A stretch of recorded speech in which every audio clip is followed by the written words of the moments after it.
Seguinte, hoje é um dia bastante interessante, porque... Ai, tem uma cadeira ali no fundo, tá? Não liguei.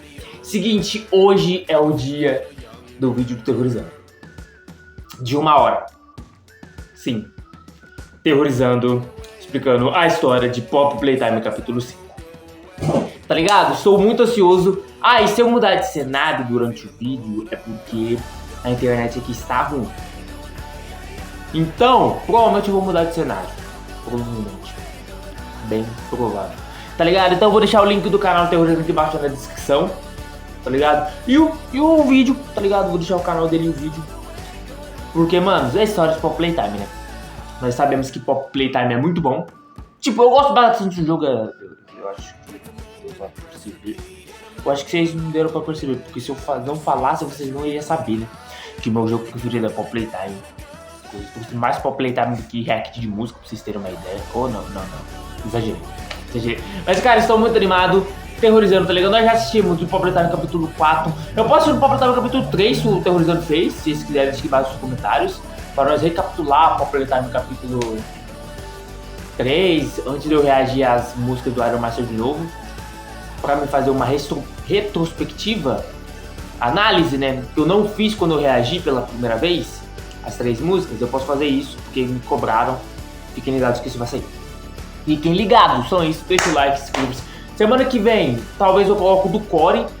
O Core lançou, que eu fiquei sabendo. Então, mano, tá muito massa. Então deixa o like, se inscreva e bora pro vídeo. Não sei por que eu dei risada, mas é o seguinte. A história completa. A história completa de Poppy Playtime. Mas tá completa. Então bora. Nossa história começa exatamente do ponto onde o capítulo 4 parou, com Huggy Wuggy violentamente eu queria falar um negócio que muita gente reclamou desse começo aí, porque parecia que foi feito um jogo parecia uma fanmade. Porque se vocês pegar o final do capítulo 4 e o começo do capítulo 5, falaram que era diferente, dá pra perceber mesmo. Tá ligado? Falaram que era fangame. Cara, nada a ver. Entendeu? Mano, os caras reclamam de tudo. Reclamaram da Lily Love Bates. Mano, os caras reclamam demais, velho.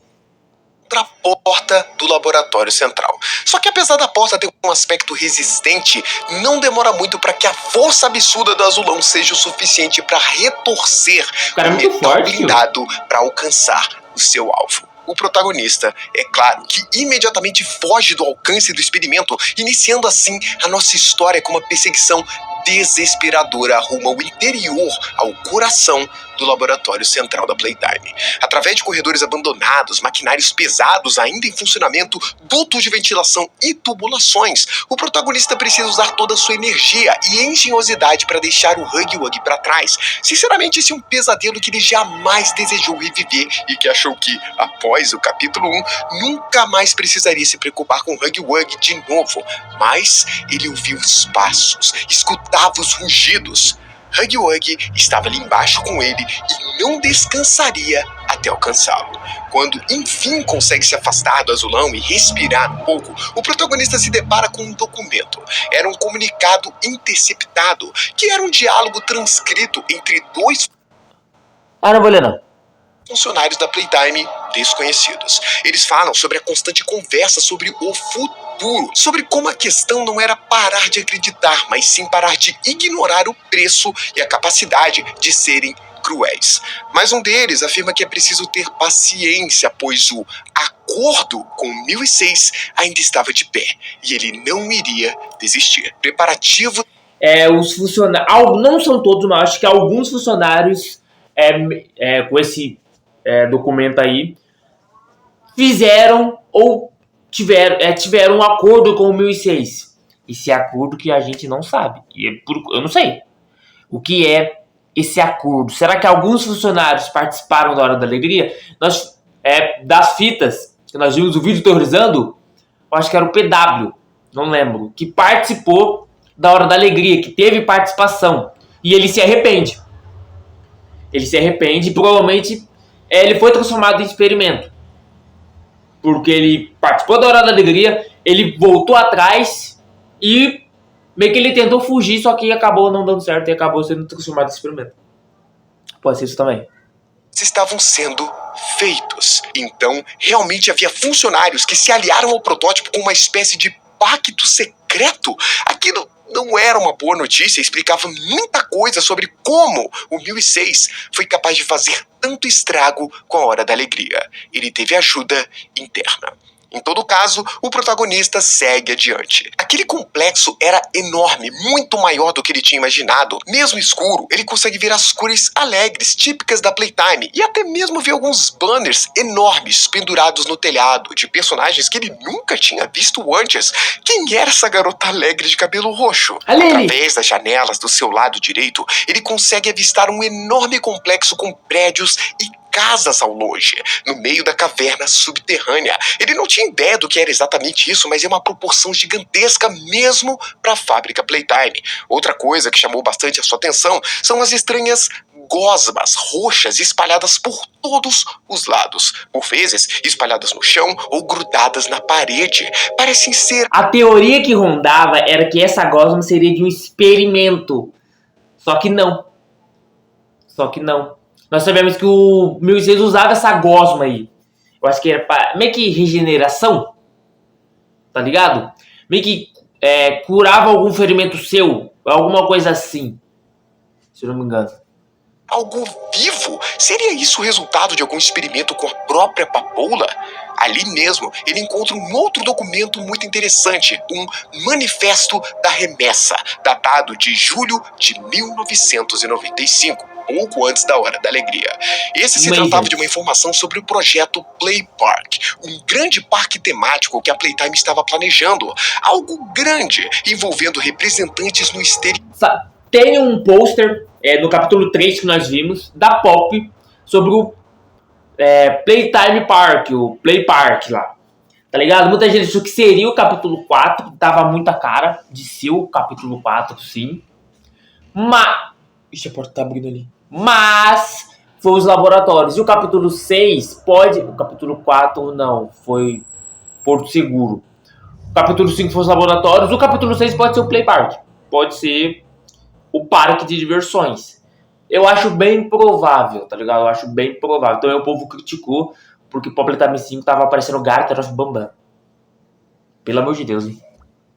Tudo parece estar atrasado e é dito que precisavam conservar materiais internacionais até setembro de 1995, pelo menos por garantia, e que Rich não pode ficar sabendo disso. Há ainda uma lista de materiais necessários, incluindo sementes de papoula, empilhadeiras, material de irrigação e vários outros. Sem dúvida era um projeto de larga escala, que talvez nunca tenha acontecido por conta da Hora da Alegria em agosto do mesmo ano. Mas outro documento um pouco mais adiante, esse escrito à mão em um papel de caderno, também chamou a atenção do protagonista.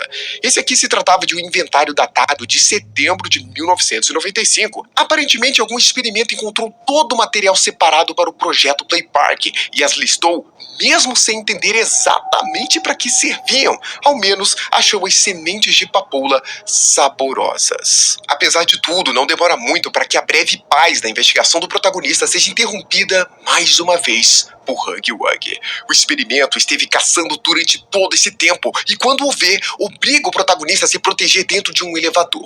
Huggy Wuggy usa sua fúria para tentar entrar, quebrando pedaços das paredes e até mesmo do teto, tudo na urgência de tentar agarrar o protagonista a todo custo. Lutando para sobreviver, o protagonista aproveita que a porta se abre alguns centímetros para então usar seu grab pack no leitor da parede oposta. Mas Huggy Wuggy é muito esperto. Ao notar isso, ele agarra o grab pack e o arranca do protagonista, tirando dele sua mais útil e poderosa ferramenta para sobreviver naquele lugar. E com isso... E a música do Iron Master fala que nós volta pra estaca zero depois que o Huggy Wuggy pega o nosso grab pack. É porque no início do jogo, não é porque o Huggy Wuggy tava... que era o jogo do Huggy Wuggy em si, o capítulo 1. Mas porque nós começamos o jogo sem o grab pack. Entendeu? Eu vi a explicação no Terrorizando, vi o vídeo dele sobre a música em si, e ele falou isso. Eu falei, caraca, é verdade, mano. Tá ligado? Tem relacionado ao Huggy Wuggy sim, tá ligado? Que o Huggy Wuggy vai, persegue a gente e tudo mais. Mas nós começa o jogo da estaca zero, né? Nós começa sem o grab pack. Aí da Isso, o elevador Farmei cai a hora agora. rumo à escuridão. E esse é apenas o início do tão Nossa, que esperado início capítulo 5 espetacular, de tá? Top Papo reto. Playtime, Broken Things, ou Coisas Quebradas.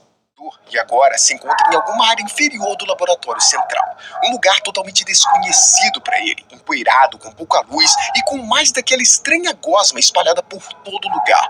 Mas a maior preocupação dele sequer era o lugar onde ele estava, e sim o fato de estar sem o seu grabback. Como poderia seguir adiante sem nenhum tipo de equipamento? Estava completamente indefeso desse jeito. Apesar do perigo, ele precisava seguir adiante. De que adiantaria ficar parado ali? Precisava se arriscar, e ao avançar pelos corredores desconhecidos, o protagonista avista uma pequena silhueta. Seria um Smiling Critter? Ou talvez um Nightmare Critter? São aqueles Ultimors lá, tá ligado? Que são, pra quem não acompanha, são os bichos do avesso. Que eram sim brinquedos da própria Playtime, tá ligado? Só que o protótipo meio que usou isso ao seu favor. Meio que, como fala a palavra, modificando eles do jeito dele. Entendeu? Vou consertar, vou virar você do avesso.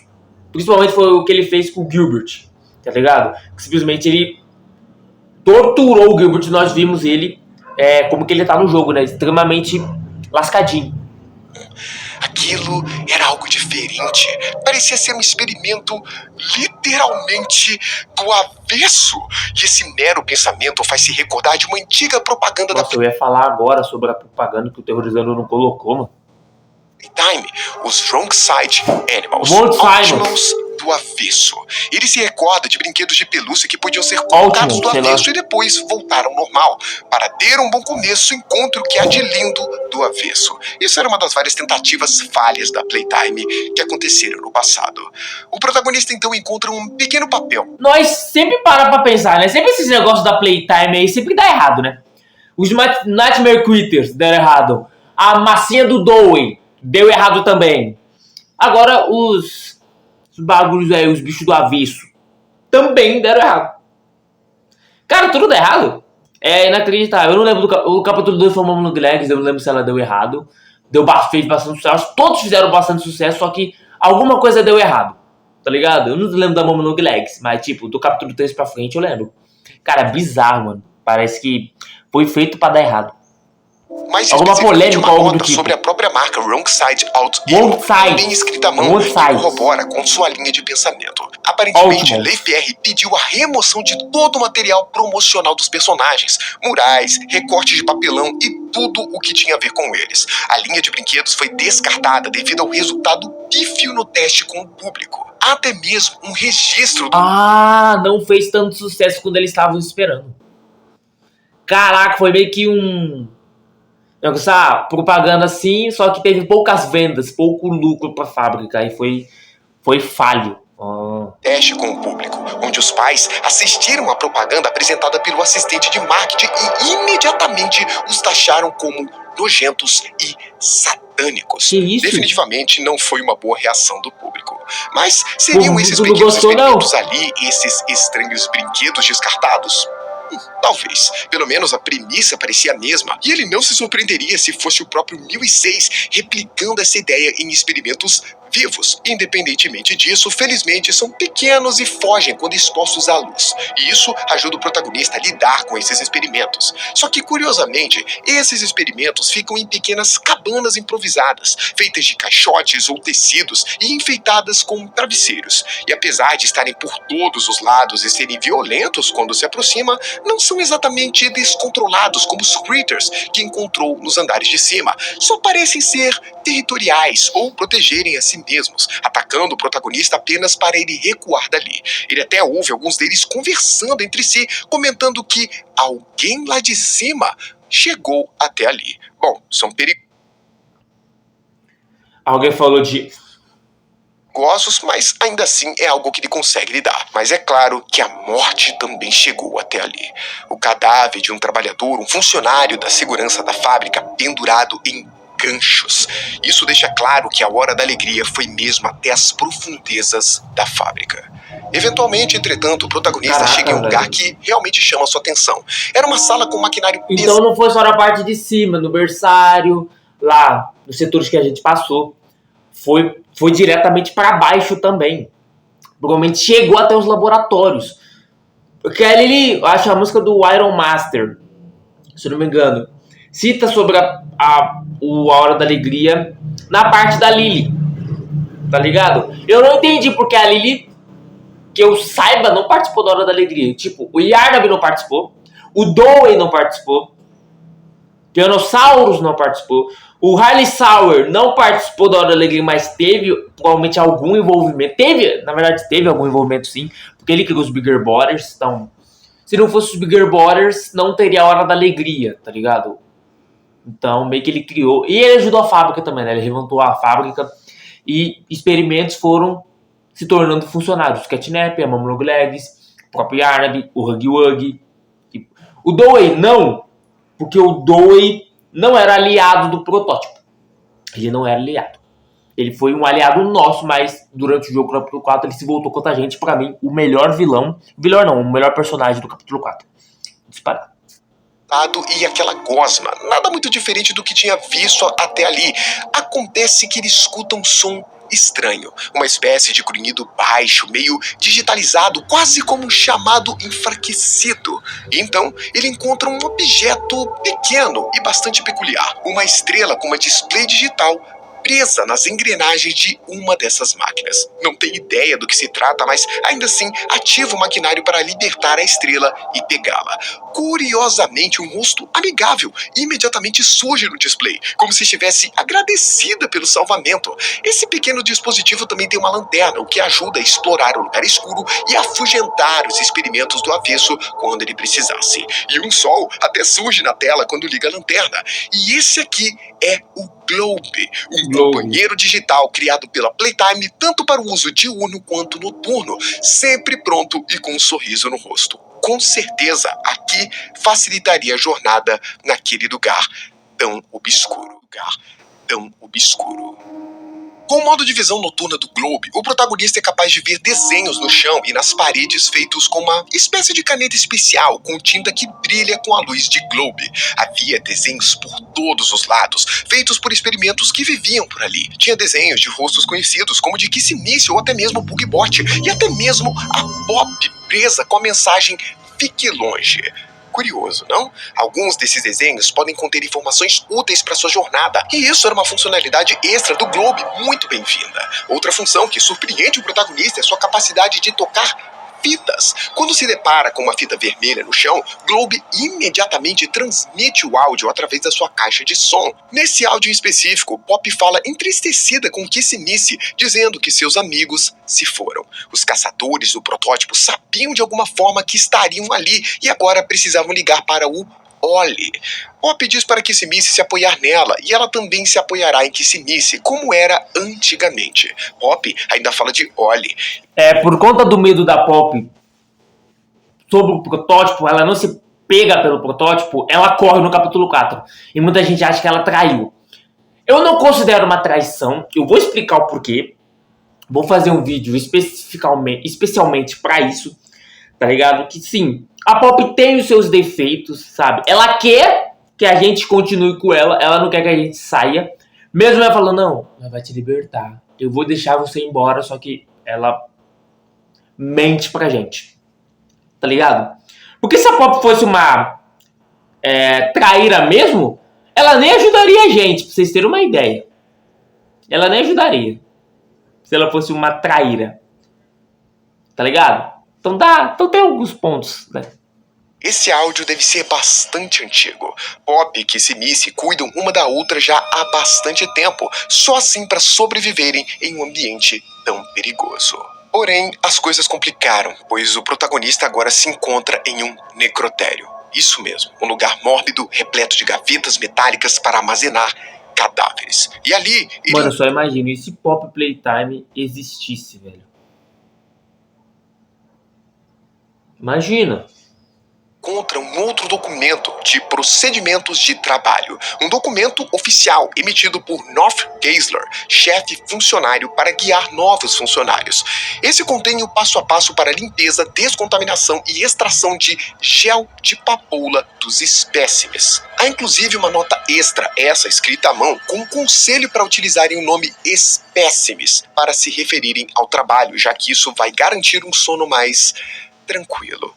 Porém, outro papel que chamou sua atenção foi a anotação de um Altmal. Ele estava furioso com o tal de Bog por ter roubado as coisas dele a ponto de querer matá-lo. E ele, de fato, o faz, o devorando e, inclusive, distribuindo para amigos. Esse documento mostra a competitividade entre os Altmals, mostrando que ter muitas coisas atrai o olhar de outros experimentos, transformando amigos em inimigos, como uma competição pela sobrevivência. Não é a vizinhança mais segura da fábrica.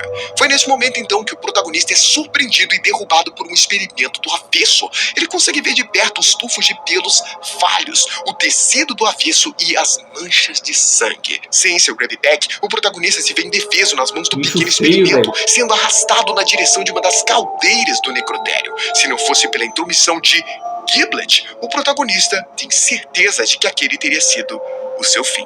Giblet é um pequeno experimento do avesso. Mas diferente dos outros, ele veste um colete com um botão do Huggy Wuggy no peito, usa um tapa-olho e tem a pupila restante na forma de uma flor de papoula roxa.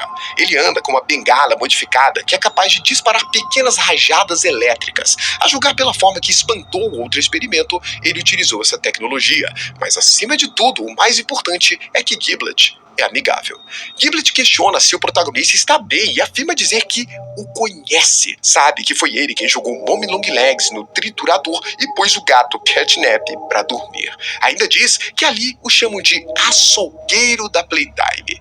Ele está curioso sobre os acontecimentos, querendo saber sobre Pop e sobre o Porto Seguro, mas antes de conseguirem conversar mais, decidem que seria melhor irem para outro lugar, um lugar mais seguro. O protagonista, então, segue Giblet e ele diz que conhece Pop antes de tudo e pergunta se ela ia mesmo explodir todo aquele lugar. De acordo com ele, ela tem o coração no lugar certo, mas diz que ela passou o tempo demais atrás daquele vidro. Só que nesse momento a conversa é interrompida quando ouvem um estrondo. Gás vermelho começa a surgir e Giblet se alarma, dizendo para o protagonista se esconder. Essa parte eu achei muito interessante, porque o Gilbert mesmo fala: o protótipo não é acostumado a ir lá.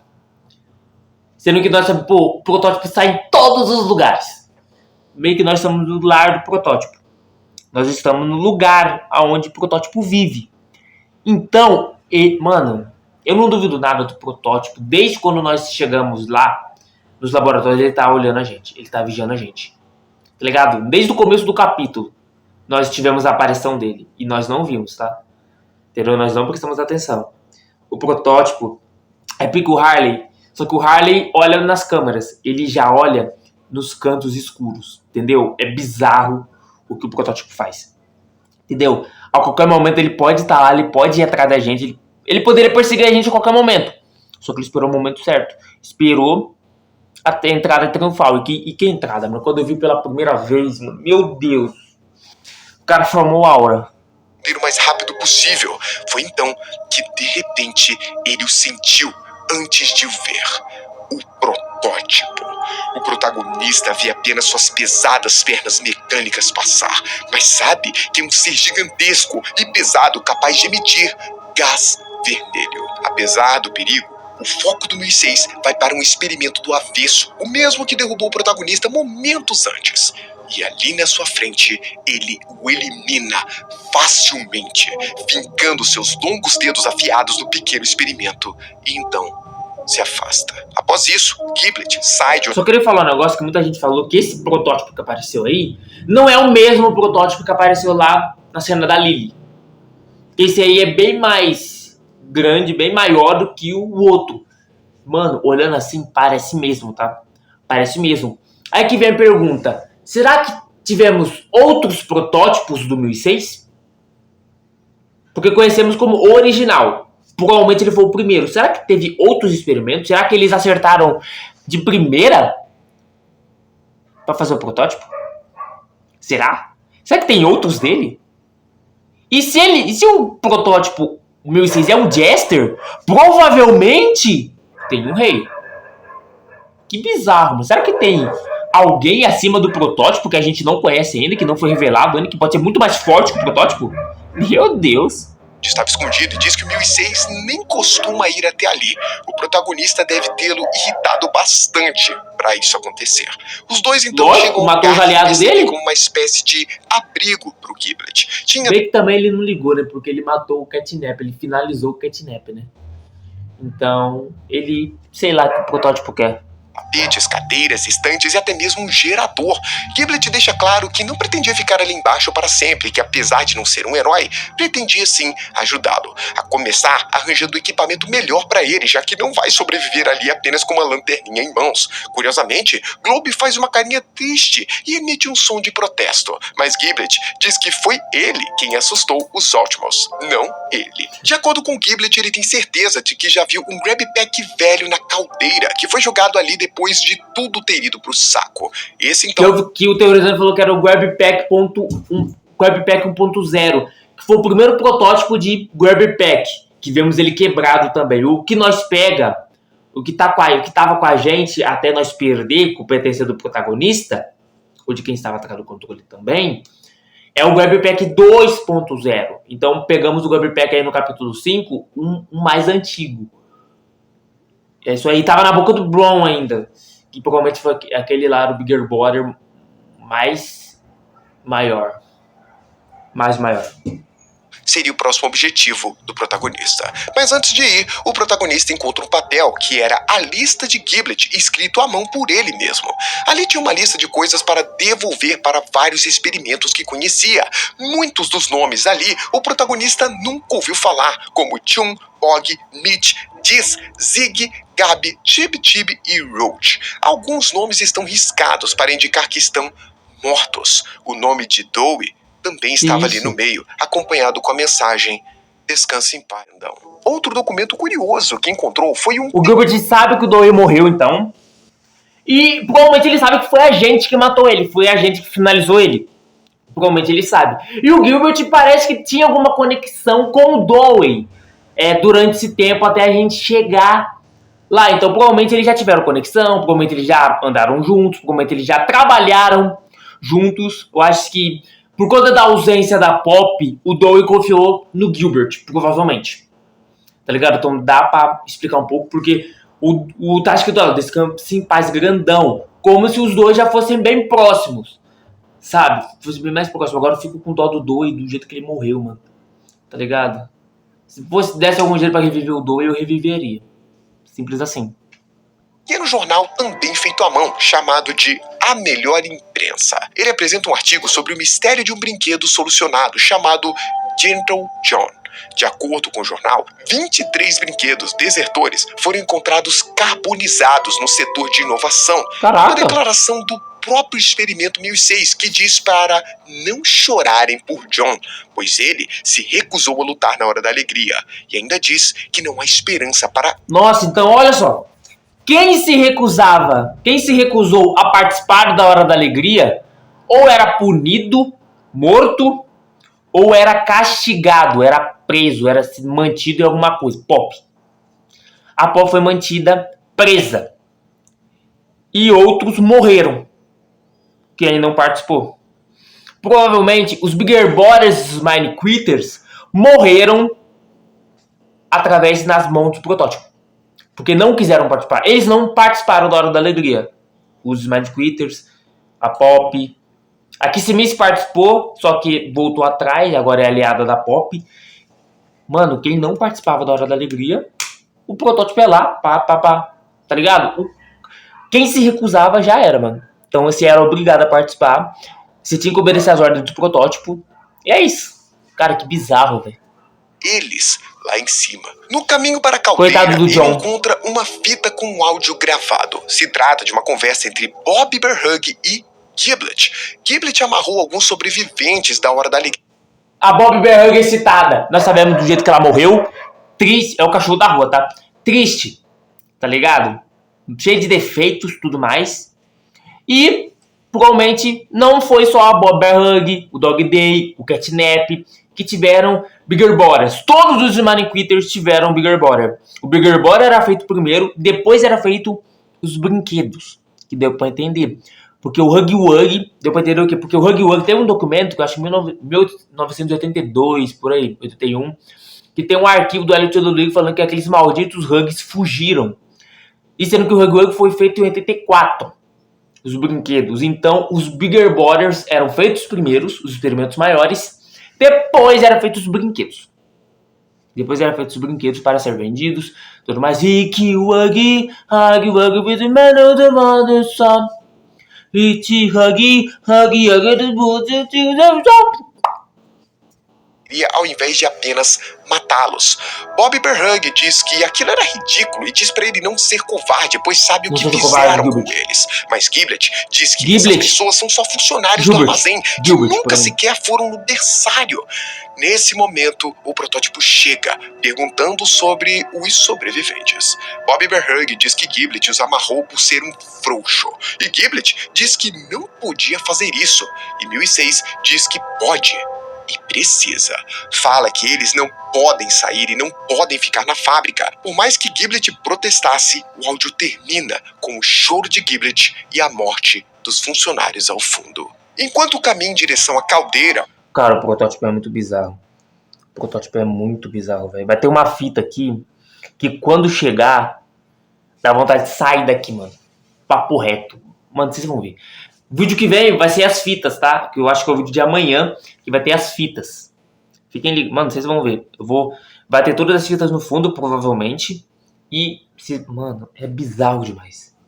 Seu objetivo, o protagonista nota não uma, mas várias câmeras de segurança nas paredes. Todas elas estavam ligadas e operacionais, seguindo seus movimentos. Era o Harley Sauer, né? Vamos ser sinceros, que é o Harley. Nós não sabíamos que era ele, porque ele tinha supostamente morrido no capítulo 4.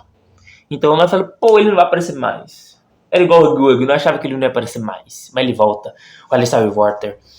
Meu Deus, todo mundo volta, mano. Aí vai lá, Long Legs volta lá, todo arrebentado também, no capítulo 6. Isso fez lembrar de Harley Sauer e como ele sempre observava tudo o que estava acontecendo. Estaria o 1006 fazendo o mesmo? Isso fez um frio percorrer a sua espinha. E então, antes que se desse conta, chegou na tal caldeira. O protagonista se surpreende ao se deparar com um Bron gigantesco ali. De longe, o maior experimento que ele já viu. E de alguma forma, ele estava vivo, movendo sua cabeça e sua mandíbula. Mas apesar disso, é incapaz de se mover, talvez devido ao próprio peso gigantesco. E havia também um buraco enorme na lateral, com órgão. A Hora da Alegria foi em 1995. 10 anos depois, 2005, nós estamos no jogo, na fábrica, que é onde o jogo se passa agora.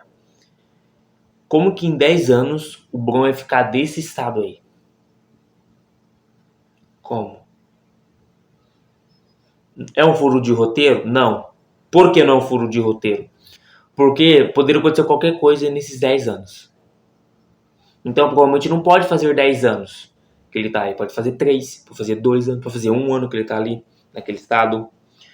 Cara, eu não sabe como o Bron parou ali. Mas que é bizarro, é. Você percebe que ele tá preso, que ele foi torturado. Provavelmente pelo protótipo. Ah, mas o Bron é gigantesco. Se for desse tamanho mesmo, gigantesco.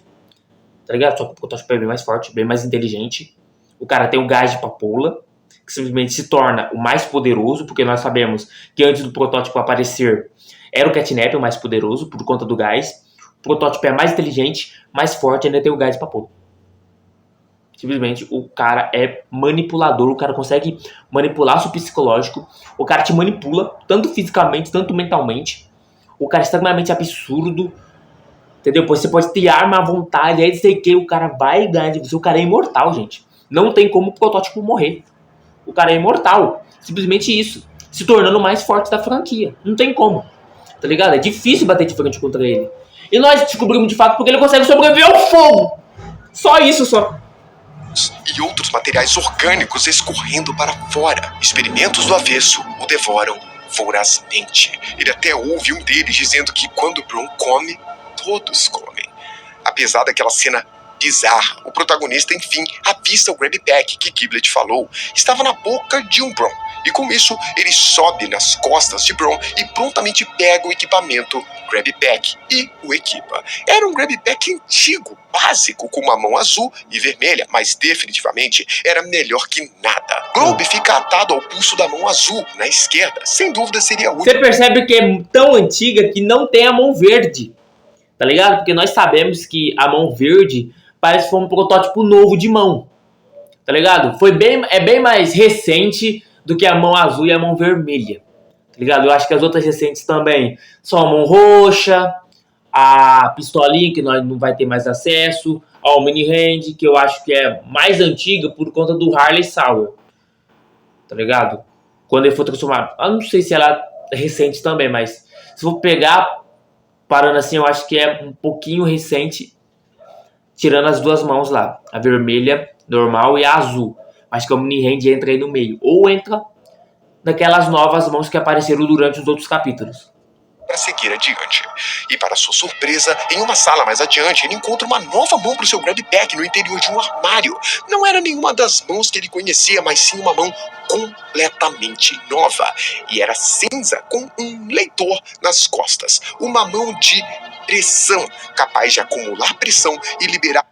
Cara, eu gostei muito das mecânicas desse jogo, mecânicas novas, tá ligado? Era isso que o capítulo 4 precisava. Entendeu? Mecânicas novas. Tá ligado? Eu não gostei das mecânicas do jogo, do capítulo 4, porque mecânicas repetitivas ao capítulo 3. Os Mine Quitters no capítulo 3 foi surreal. Foi coisas legais. Foi uma evolução. No capítulo 4 não teve quase nada. E o pior, trouxe Nightmare Quitters, que era a mesma coisa dos Mine Quitters. No capítulo 5, não tivemos Mine Quitters, tivemos o Ultimus. Ah, é a mesma coisa. Não é a mesma coisa. Entendeu? Porque eles vão ficar correndo atrás da gente. Tá ligado? E teve duas novas mãos que foram essenciais pra gente. Uma mão de pressão e uma mão amarela, que eu não lembro. Acho que é negócio de temperatura. Temperatura. Cara, bizarro. Eu achava que a mão amarela seria pressão, né? De estourar paredes, essas coisas que foi muito teorizado, até em fangame, né, no caso. Tá ligado? Só que não. Foi outra parada aí. Foi um negócio de temperatura. Que ficou bem legal, por sinal, né? Rajada de impacto que pode servir tanto para empurrar objetos pesados quanto para quebrar superfícies fragilizadas. Isso seria muito útil na sua jornada. Precisava mesmo agradecer o Giblet pela dica assim que possível. Em outra sala, o protagonista encontra um outro áudio. Dessa vez se trata de um diálogo entre o protótipo e a Pop. Ela estava escondida em um quarto, chorando e dizendo que não podia ser quem precisam e que nunca pediu para ser admirada. Mas o 1006 diz que Pop falhou e fugiu como uma criança. E Pop ainda afirma que ela queria algo melhor, mas que se não deixar os órfãos partirem, não iria conseguir. Mesmo que ele a matasse ali, outros surgiriam para lutar contra ele por anos. Ela então suplica para deixar eles irem. Porém, o 1006 apenas responde que tudo morre. Tudo menos eles. Diz que órfãos jamais serão livres. Senão, ela não terá nada e o infinito será solitário para ele. E então, o protótipo afirma que só há uma maneira de fazê-la enxergar isso. Ela exclama para ele parar, mas ele não para, mesmo com todas as súplicas, os gritos e o choro. Lidar diretamente com 1006 deve ser uma experiência verdadeiramente terrível. O protagonista chega em uma área diferente. Aquela fita me traumatizou, tá? Porque eu acho que foi essa fita mesmo que o protótipo prende ela na caixa. Prende ela na caixa e mata alguns funcionários ou mata algumas crianças. Entendeu? Na frente dela. Quando ela tá gritando pra ele parar. É extremamente bizarro, mano. É bizarro demais. E sabemos que a Pop e o protótipo são imortais, então eles não morrem. Tudo morre menos eles. Que foi que o protótipo deu indícios, tá ligado? É bizarro, mano. É bizarro. E qual a relação dos dois, velho?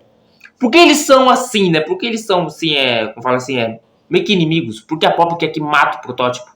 Sendo que ela sabe que o protótipo é imortal, então não tem como matar ele. Mas por que ela quer a todo custo?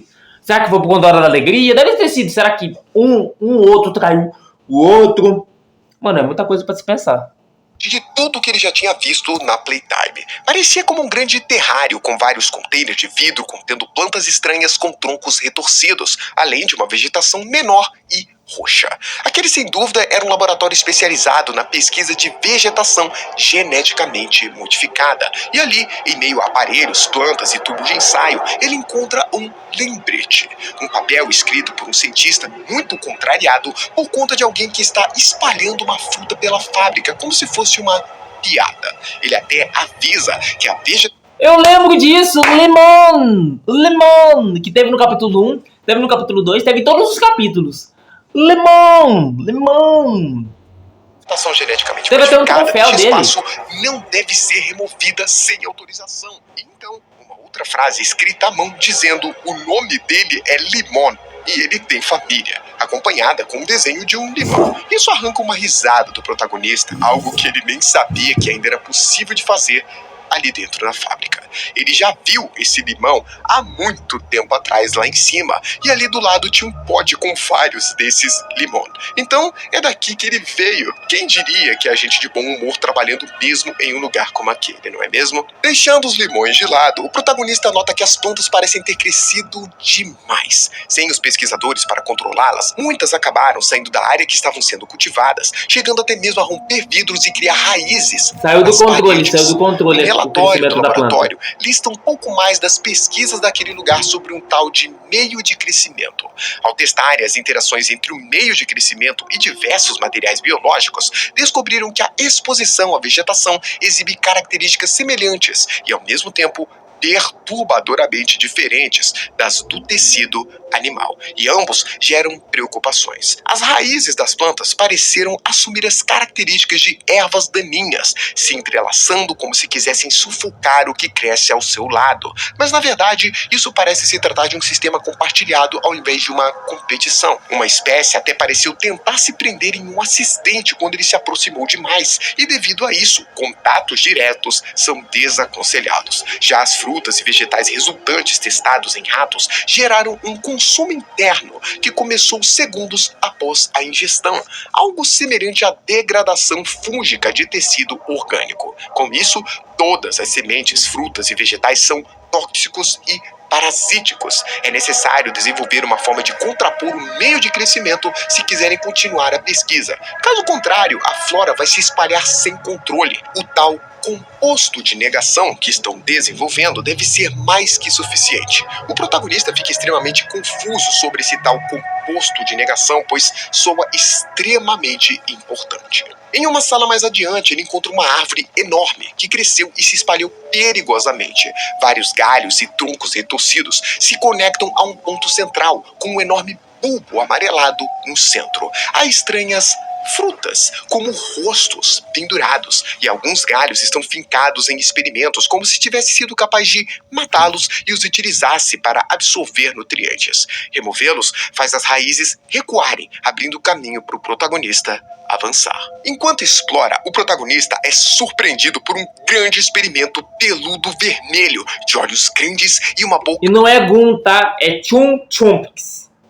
Eu falava o nome dele errado. Desculpem. No estômago, que o segura e o levanta com muita facilidade. Ele se espanta, mas ao lado dele está Giblet, elogiando o protagonista e dizendo que o Grabback fica bem nele. Ele então apresenta o grandão vermelho como Chum Chumpkins. Giblet diz que ele é um parça infiltrado e que eles cuidam um do outro. E para Chum, ele apresenta o protagonista como o anjo da Pop e o açougueiro da Playtime. Isso é suficiente para o Chum soltar o protagonista. Giblet então diz que eles não são os primeiros a tentar acabar com 1006. Todos que tentaram antes falharam. Isso porque, além de obviamente forte, ele está cheio daquele negócio rosa no corpo. Mesmo se o cortarem no meio, o gel faz ele se grudar de volta. Porém, Giblet afirma então, que... meio que o gel é usado para a regeneração. Todo mundo acho que é por isso que a gente não morre. A Playtime fez todo tipo de experimento que imaginar em 2006 e toda essa informação está ali. escondida em algum lugar. Bastava eles acharem. E esse era o principal objetivo: achar o segredo para a derrota do protótipo, o seu ponto fraco que estava escondido em algum lugar no laboratório. Na prateleira de uma estante, o protagonista encontra um documento peculiar, intitulado Rejeição às Mãos do Grabback. Nele, Adam Murphy, chefe da engenharia, reclama com a equipe de engenharia sobre ideias inúteis para novas mãos. Ele menciona uma mão gravitacional, uma mão pistola, Gun One, destacando que não se deve dar pistola para funcionários mal pagos, e o punho enormezão. Ele sequer quis apresentar essas ideias como proposta de projetos sérios e simplesmente diz para jogar essas tralhas na reciclagem e reabilitação e esquecer que existiram. Uma pena. O protagonista se pergunta se não seria capaz de achar algum desses de mão descartadas por aí. Sem dúvida, seriam bem úteis. E falando em propostas descartadas, no quadro com anotações de algum cientista, há uma ideia anotada para um bigger body do Sir Books a Lot. Felizmente é um grande não como resposta, circulado e com várias setas. Ao menos um mínimo de sanidade naquele lugar. Nessa mesma sala, o protagonista encontra um projetor. E quando ele alimenta sua energia, uma sequência de slides confidenciais começa. É uma apresentação do tal composto de negação que apenas o pessoal autorizado de nível ouro pode ter acesso. Esses são os resultados de pesquisa analisados a partir do experimento. Pra quem não sabe, o experimento 1007, se eu não me engano, é a POP. Eu mudei de cenário aqui porque a internet pega mais fácil aqui em vez de ir lá na frente lá. Tranquilo? Experimento 1006 e do experimento 1007. Espera aí. 1007? É POP? Nesse slide tem uma foto incompreensível. Algo que parece ser uma caixa torácica, costelas. E a outra foto é a de Pop. 1006 é o protótipo e provavelmente deve ser essa outra imagem totalmente confusa. E isso significa que 1007 é de fato outra imagem totalmente confusa. E isso significa que 1007 é de fato Pop. Faz sentido. Ela realmente é um experimento antigo, mas ainda assim é a primeira vez que vê a confirmação desse número. De acordo com os slides, a equipe identificou o substrato utilizado no processo do Elliott Ludwig, denominada mistura de gel restaurador. Ela estimula a regeneração celular e crescimento tecidual, algo essencial para o sucesso de experimentos. Esse material se espalha indefinidamente quando não tratado e exposto à biomassa. A análise química indica algumas semelhanças com o DMEM, contendo níveis comparáveis de sais, aminoácidos e vitaminas do complexo B. No entanto, a mistura do Ludwig supera todos os outros meios de cultura disponíveis comercialmente. Já o slide seguinte afirma que a exposição ao substrato bruto e não tratado pode ser perigoso. Sequelas incluem enxertia biológica não biológica, subluxação progressiva, ossificação heterotópica, urticária, distorção multissensorial. Se isso for mesmo a gosma que ele viu espalhada por aquele lugar, ele fica feliz de não ter tocado diretamente naquilo. No próximo slide, a equipe conseguiu recriar um meio em laboratório. Com isso, então, é possível criar, modificar e neutralizar. O composto de negação torna o meio inerte e é necessário para prevenir o crescimento excessivo desenfreado, causado pela autorreplicação. Já o último slide contém uma lista de drives contendo informações e registros referentes ao composto da negação. Isso apenas reforça para ele que o composto de negação realmente é tão importante quanto soa. Além daquela apresentação de slides, o protagonista encontra dentro de um armário trancado por uma fechadura digital duas coisas que chamam sua atenção. A primeira é um documento denominado Cópia de Segurança Mestra, uma nota descrevendo uma cópia de segurança que contém o composto de negação, a chave para deter o protótipo. Descreve que versão da cópia é idêntica à versão em uso, algo valioso demais para ser apagado e que precisa ser mantido como trunfo. Isso deve ser mantido no centro de dados por via das dúvidas. E isso é uma informação importantíssima. É exatamente o que Giblet estava se referindo. O segredo para derrotar o 1006 existe. Precisavam apenas chegar até o centro de dados. E a segunda coisa que estava... E que nós descobrimos isso no final do capítulo e sabemos que provavelmente deixa eu lembrar a palavra. A fraqueza dele é o Riley Sarek, porque quando nós tentamos descobrir, do nada aparece o doutor. Então provavelmente a fraqueza do protótipo é ele. O armário é um par de algemas MEU, Melhoria eletromagnética unificada. Um aparelho que permite mobilidade vertical rápida na ausência de plataformas de salto.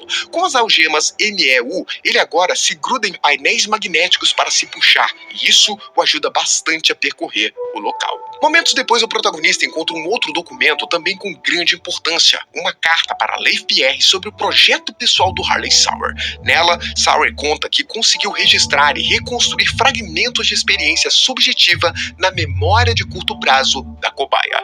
Replicar em larga escala daria uma dimensão totalmente nova ao trabalho. Com o mapeador, eles podem reconstruir a psique de uma cobaia com base em imagens anteriores e podem fazer isso quantas vezes quiserem, desde que haja proteínas e os lipídios. Duplicação, por assim dizer. Se for possível, nunca mais precisariam se preocupar com a falta de candidatos para testes. Sauer era um gênio. Mas isso é mesmo possível? Reconstruir memórias? Ainda uma segunda... Ele usava a sua inteligência pra fazer o mal, né? Os Bigger Borders é um exemplo disso. Entendeu? O Bigger Borders foram... Tá ligado? Ele é muito inteligente, só que ele usava isso pro mal.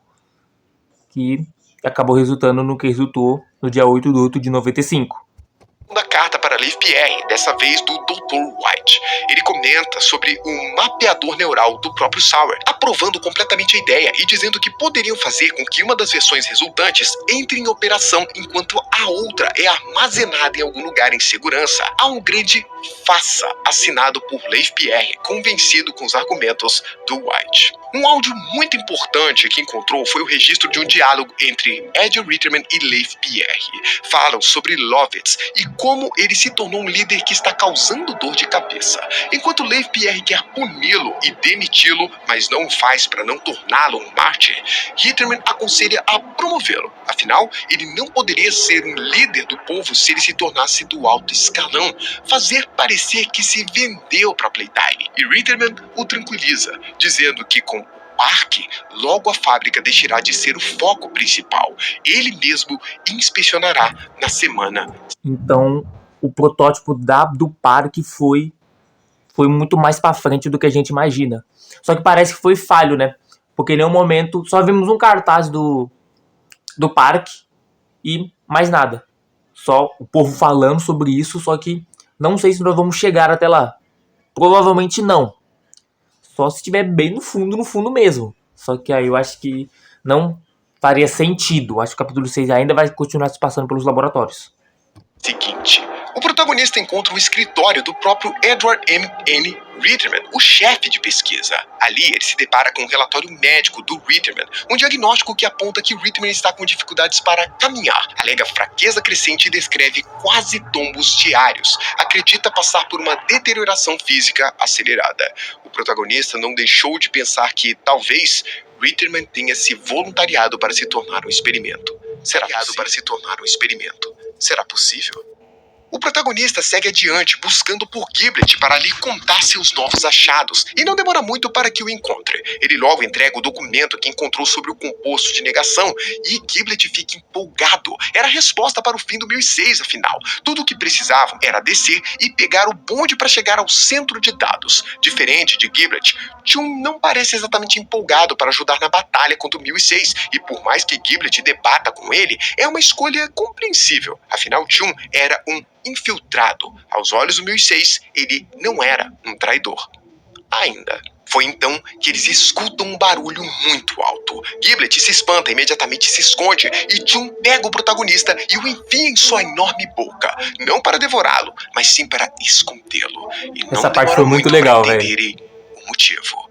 A aparição do protótipo. Dentro da boca de Chum, o protagonista não consegue ver praticamente nada, mas escuta o 1006 falando que achou que os encontraria escondidos ali. Diz que os caçadores vão perseguir 1170, o Huggy Wuggy, e que queria que Chum consertasse o sistema de segurança para garantir que ele tenha olhos em todo lugar, para então encontrar Pop antes que ela faça algo que se arrependa, e ameaça Chum a pagar um preço se falhar nessa tarefa importante. Quando o 1006 finalmente vai embora, Chum regurgita o protagonista, são e salvo. Ele faz um carinho em sua cabeça, quase como se pedisse desculpas, então dá tchau e se afasta para cumprir sua missão. Ele nunca mais é visto, o protagonista fica um pouco nunca mais aparece, se eu não me engano. Caçadores vão perseguir o Huggy Wuggy, mas não podia ficar pensando sobre isso, pois tinha um dever a cumprir. Após se despedir de Jun, o protagonista se encontra em uma outra área da fábrica. Aquela era a área de condicionamento, um lugar para analisar e restaurar os experimentos. Ali havia É onde que aparece aquelas... sala de aulas... É onde que aparece aqueles momentos que nós temos com o Huggy Wuggy, sabe? É onde ficava o Huggy Wuggy e tudo mais. Acho que em um dos momentos ele foge, começa a atacar todo mundo. Acho que tem nas memórias que nós temos com ele, né? De recreação e zonas de testes atrás de visores de vidro temperado. Em uma dessas áreas, ele encontra um documento intitulado Observações de Condicionamento. Nele havia informações sobre comportamentos observados em um experimento em diversos horários, embora não deixe claro qual experimento seria esse. À meia-noite, por exemplo, havia dúvidas para a aptidão da cobaia para o condicionamento. Ele fala sozinho e tem dificuldades em se concentrar. Os encarregados de perguntas garantiram que ele estava pronto, mas o autor da nota não acreditava nisso. Às 1h24, o experimento começou a gritar um nome, algo como Louis ou Lucy. Talvez a combinação de ossos, músculos e pelúcia com meio seja culpada. Às 8h46, a cobaia se acalmou. Passou a se debater menos contra as amarras e murmurar menos. Às 12h32, a cobaia parece estar cantando e batendo o pé contra as amarras. E às 12h36, ela passou a gritar: alegria, eu a vivo, eu a sinto, eu sou alegria. Às 14 horas, ficou confirmado de que o condicionamento foi bem sucedido e o experimento estava aprovado. Caraca, um pouco mais véio. Adiante, nessa mesma área, o protagonista encontra uma nova mão contida atrás de uma porta de vidro temperado. Essa também é uma mão que nunca tinha visto antes nos níveis superiores da fábrica. É amarela, com pontas metálicas nos dedos. E no nível superior da fábrica, lá pra cima, não usa as duas mãos do capítulo 5, né? Nós não vimos. Entendeu? Senão nós já teríamos achado faz tempo, mas não. Não. Estão só nos inferiores. Display nas costas contendo um rosto. É uma mão condutora que poderia usar para conduzir propriedades de certos geradores, como calor, frio ou até mesmo eletricidade, permitindo congelar a gosma para fragilizá-la e quebrá-la em segurança, ou queimar amarras que prendem passagens como estranhos laços feitos de um material que parece bastante com cabelo roxo. No chão, o protagonista encontra uma nota de observação sobre Lily, algo escrito pelo próprio protótipo. De acordo com ele, essa Lily passou 410 dias em isolamento contínuo. Na música do Iron Man você fala isso. Ela é ingênua como uma criança e alheia aos próprios crimes. 1006 a moveu dali, pois o espaço é necessário. Mas ela não teve permissão de se juntar a eles, e não será concedida a ela uma morte rápida. O protagonista se pergunta quem é ou quem foi essa Lily que gerou tanto rancor em 1006, ela foi que até mesmo excluída, a isolou. Né? Escondido em uma sala fechada, o protagonista encontra uma nota de PW. Ele se apresenta como Dr. Preston Willard e lista atrocidades que fez em nome da Playtime. 150 pessoas listadas nesse documento são culpadas de crimes graves, todas cúmplices. Ele tentou mudar, até mesmo vazou informações e causou a revolta que permitiu que a Hora da Alegria acontecesse. Ele acreditou no protótipo por achar que ele era uma vítima e acreditou que esse acordo o libertaria. Mas na realidade, 1006 é um monstro que quer pagar na mesma moeda. Foi PW quem apertou o botão que libertou os experimentos que causaram a morte de milhares de pessoas. Ele realmente achou que estava fazendo algo bom e então lista vários culpados, como Leif Pierre, Edward Ritterman, Harley Sauer, Bruno White e, é claro, ele mesmo, Dr. Preston Willard. Mas a atenção do protagonista nesse momento recai em uma estranha máquina que ele encontra. Se trata de uma plataforma, uma grande cápsula. Ela tem uma espécie de capacete gigantesco no topo e um painel próprio para se inserir um disco. Havia um disco ali perto que ele pega e insere na máquina. Contra todo o seu bom senso, ele resolve entrar na máquina e puxar a alavanca para ativá-la. Aquele parecia ser o tal mapeador neural que o Harley Sauer mencionou em sua carta para o Leif Pierre. E logo então, sua visão fica turva e o protagonista se vê em um outro que o Harley Sauer mencionou em sua carta para o Leif Pierre. E logo então, sua visão fica turva e o protagonista se vê em um outro lugar. O protagonista agora vê a si mesmo dentro do corpo de Huggy Wuggy, como se vivenciasse suas memórias. Ele está naquela mesma sala recreativa que viu. Nós vemos aqui que tem uma bateria aqui, aonde está o Huggy Wuggy. Pra quem não sabe, eu toco bateria. Pra quem acompanha minha conta pessoal, né? Eu toco bateria. momentos antes, fazendo testes disfarçados de brincadeiras, guiados por um vídeo da senhorita Gracie. Nossa. Cada erro cometido lhe causa choque. Então, a máquina se desativa e ele sai. Atordoado, o protagonista reflete sobre o que foi aconteceu. pouca coisa. Ele acabou de vivenciar uma memória de Huggy Wuggy por um momento. Cara, isso eu achei muito interessante, porque foi outra mecânica nova que eles colocaram no jogo que mostra um pouco mais do que o povo, que os funcionários faziam com as crianças que eram transformadas em experimentos. Meio que torturavam elas, tentando disfarçar esse torturamento. Tá ligado? Se você errar, você toma um choque. Mas quanto mais você erra, mais você toma choque. Então, você é punido. Pros experimentos que provavelmente é divertido. Só que, né, em certo momento nós vê que a cara do Huggy fica vermelha, né? Tipo, em volta, significa que ele está com raiva. Porque tudo está acontecendo. Aí ele não tem procedimento, ele fica com raiva e quer atacar todo mundo. Nós vimos na segunda visão que ele começa a atacar todo mundo, que ele foge do negócio lá, tudo mais. Até nós entra no local onde estava o Huggy Wuggy. Ele viu como era a realidade dos testes de um experimento. Harley Sauer conseguiu o impossível. Era tudo para eles analisarem como os próprios experimentos se sentiam. E isso fez o coração do protagonista sentir uma dor que ele sabia que não era dele. Mais adiante, o protagonista encontra estranhas salas, cada um com apenas uma cadeira e um projetor. Ao ativar os projetores, ele se depara com... Explicado que apareceu os vídeos da Gracie fazendo lavagem cerebral nas crianças para elas quererem se tornar experimentos. Isso foi tão louco que ela mesma se tornou um brinquedo. Ela mesma se tornou um brinquedo. Isso é bizarro. Vídeos extremamente bizarros. Em um deles, a senhorita Gracie parece tentar induzir o sono de quem assiste. Ao mesmo tempo, mensagens como "seja um brinquedo", "talvez quando acordar sejamos todos brinquedos", ou "estar vivo é um pesadelo, ser brinquedo é o paraíso". Tudo isso deixa claro que se trata de uma forma de lavagem cerebral. Em outro vídeo, senhorita Gracie rejeita a ideia de ser carne e osso e diz que é bem melhor ser feito de feltro e algodão. E finaliza com uma hipnose, repetindo: "você é um brinquedo, sempre foi um brinquedo". O terceiro e último vídeo continha apenas "Kiss-Miss", dando tchau constantemente. Não tinha ideia do motivo daquele vídeo. Em todo caso, ele encontra um outro disco, o que o faz voltar imediatamente para um mapeador neural, agora que sabe do que a máquina é capaz.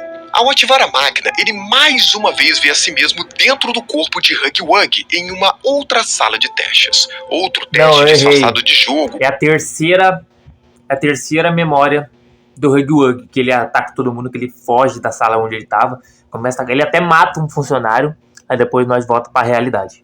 Esse aqui foi o mais bizarro de todos. Vocês vão ver. Com a senhorita Gracie guiando. Dessa vez há outros Smiling Critters ali, fazendo teste junto com ele. Um deles até grita, dizendo que não quer ficar ali, que não quer ser assim. E com isso, a senhorita Gracie diz para Huggy pegar o brinquedo mau que falhou na brincadeira e colocar na caixa de brinquedos maus.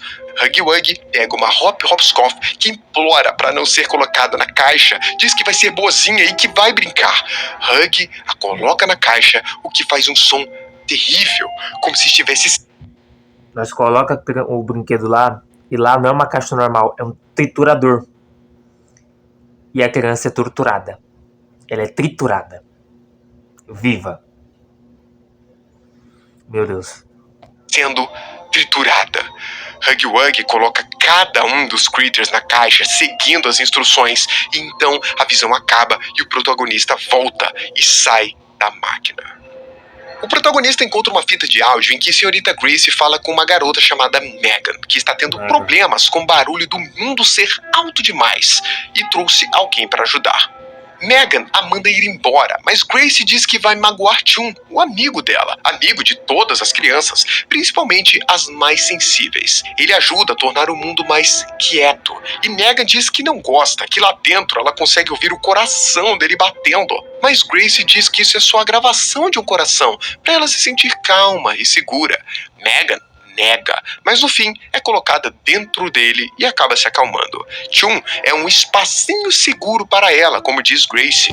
Então a Megan é o Chun Chun. Não, o Chun Chun porque já existia, né? Então não faz sentido isso. Caraca, que bizarro, mano. Essa era a função de Chun na fábrica? Bizarro. Mas agora entende como ele pôde colocá-lo dentro da sua boca sem o ferir. E não demora muito para o protagonista encontrar um outro disco e voltar para a máquina. Mais uma vez estava dentro do corpo de Huggy Wuggy. Só que dessa vez está deitado, sendo levado por funcionários da Playtime em uma maca. O funcionário coloca uma cadeira para assistir a um vídeo da senhorita Grace, mas Huggy se agita, quebra o monitor e arranca os cabos. O funcionário, desesperado, chama por reforços e diz que não... Mas no fim, Huggy quebra o vidro de proteção da sala e se liberta. E ele caça o funcionário, destruindo tudo no processo. E isso faz o protagonista retornar à realidade ofegante. Essa memória tinha sido intensa demais. Utilizando a senha que viu o funcionário usar na última visão do Huggy Wuggy, o protagonista abre uma porta e se depara com uma fita VHS verde também. e azul. Se trata de um vídeo sobre o progresso de Huggy Wuggy, afirmando que a obediência máxima agora está garantida. Nela, uma sequência de slides dando um close na mandíbula de Huggy Wuggy, mostrando o azulão deitado e contido, sendo observado por funcionários. Ele na sala de condicionamento e, por fim, Huggy Wuggy atacando funcionários. Aparentemente, Huggy Wuggy demonstra agressão extrema quando está sob estresse, e a fita termina com uma imagem do Huggy Wuggy olhando para Kissy-Missy, seguida de uma mensagem de imagens perdidas. O protagonista começa a se perguntar se Kissy-Missy foi criada especificamente para acalmar Huggy Wuggy, o que fazia todo sentido, dado tudo o que viu dos dois até o momento. Enquanto seguia adiante em um corredor, o protagonista se deparou mais uma vez com Huggy Wuggy. Ele ainda estava caçando incansavelmente desde que entrou no laboratório central. O protagonista então sai correndo através de dutos de ventilação e salas de condicionamento até que os dois caem em meio à perseguição. Porém, quando Huggy Wuggy estava prestes a atacar o protagonista, ele olha para um vídeo sendo projetado em uma parede. Era aquela Kissy-Missy, aquela que estava eternamente acenando. E isso faz com que Huggy Wuggy deixe o protagonista momentaneamente de lado e assista aquela cena por um breve momento. Sim, nós sabemos que o Huggy Wuggy só é agressivo por conta que ele não tinha Kissy-Missy. E quando eles criam o Kissy-Missy, eles criam ela para acalmar o Huggy Wuggy. Sim, isso foi bem nítido no jogo, foi bem deixado bem na cara. E não, os dois não são brigados, os dois não são arquirrivais. Mesmo o Huggy Wuggy sendo do protótipo e a Kissy sendo da Pop, eles são namorados, vamos dizer assim. Eles se gostam. Mas quando ele nota que não é a Kissy-Missy real, ele se enfurece e destrói aquela parede. Mas isso não só dá a chance do protagonista de se afastar, como também consegue distraí-lo com outros projetores para abrir uma grande passagem chamativa. Uma porta de metal adornada com tranças roxas. Que não encontra a Lily, né? Está escrito: abandone toda a esperança. Adornada com tranças roxas. E nela essa está parte escrito: é muito longa, tá? abandone toda a esperança do que sorri aqui. Eu falo sem morrer, né?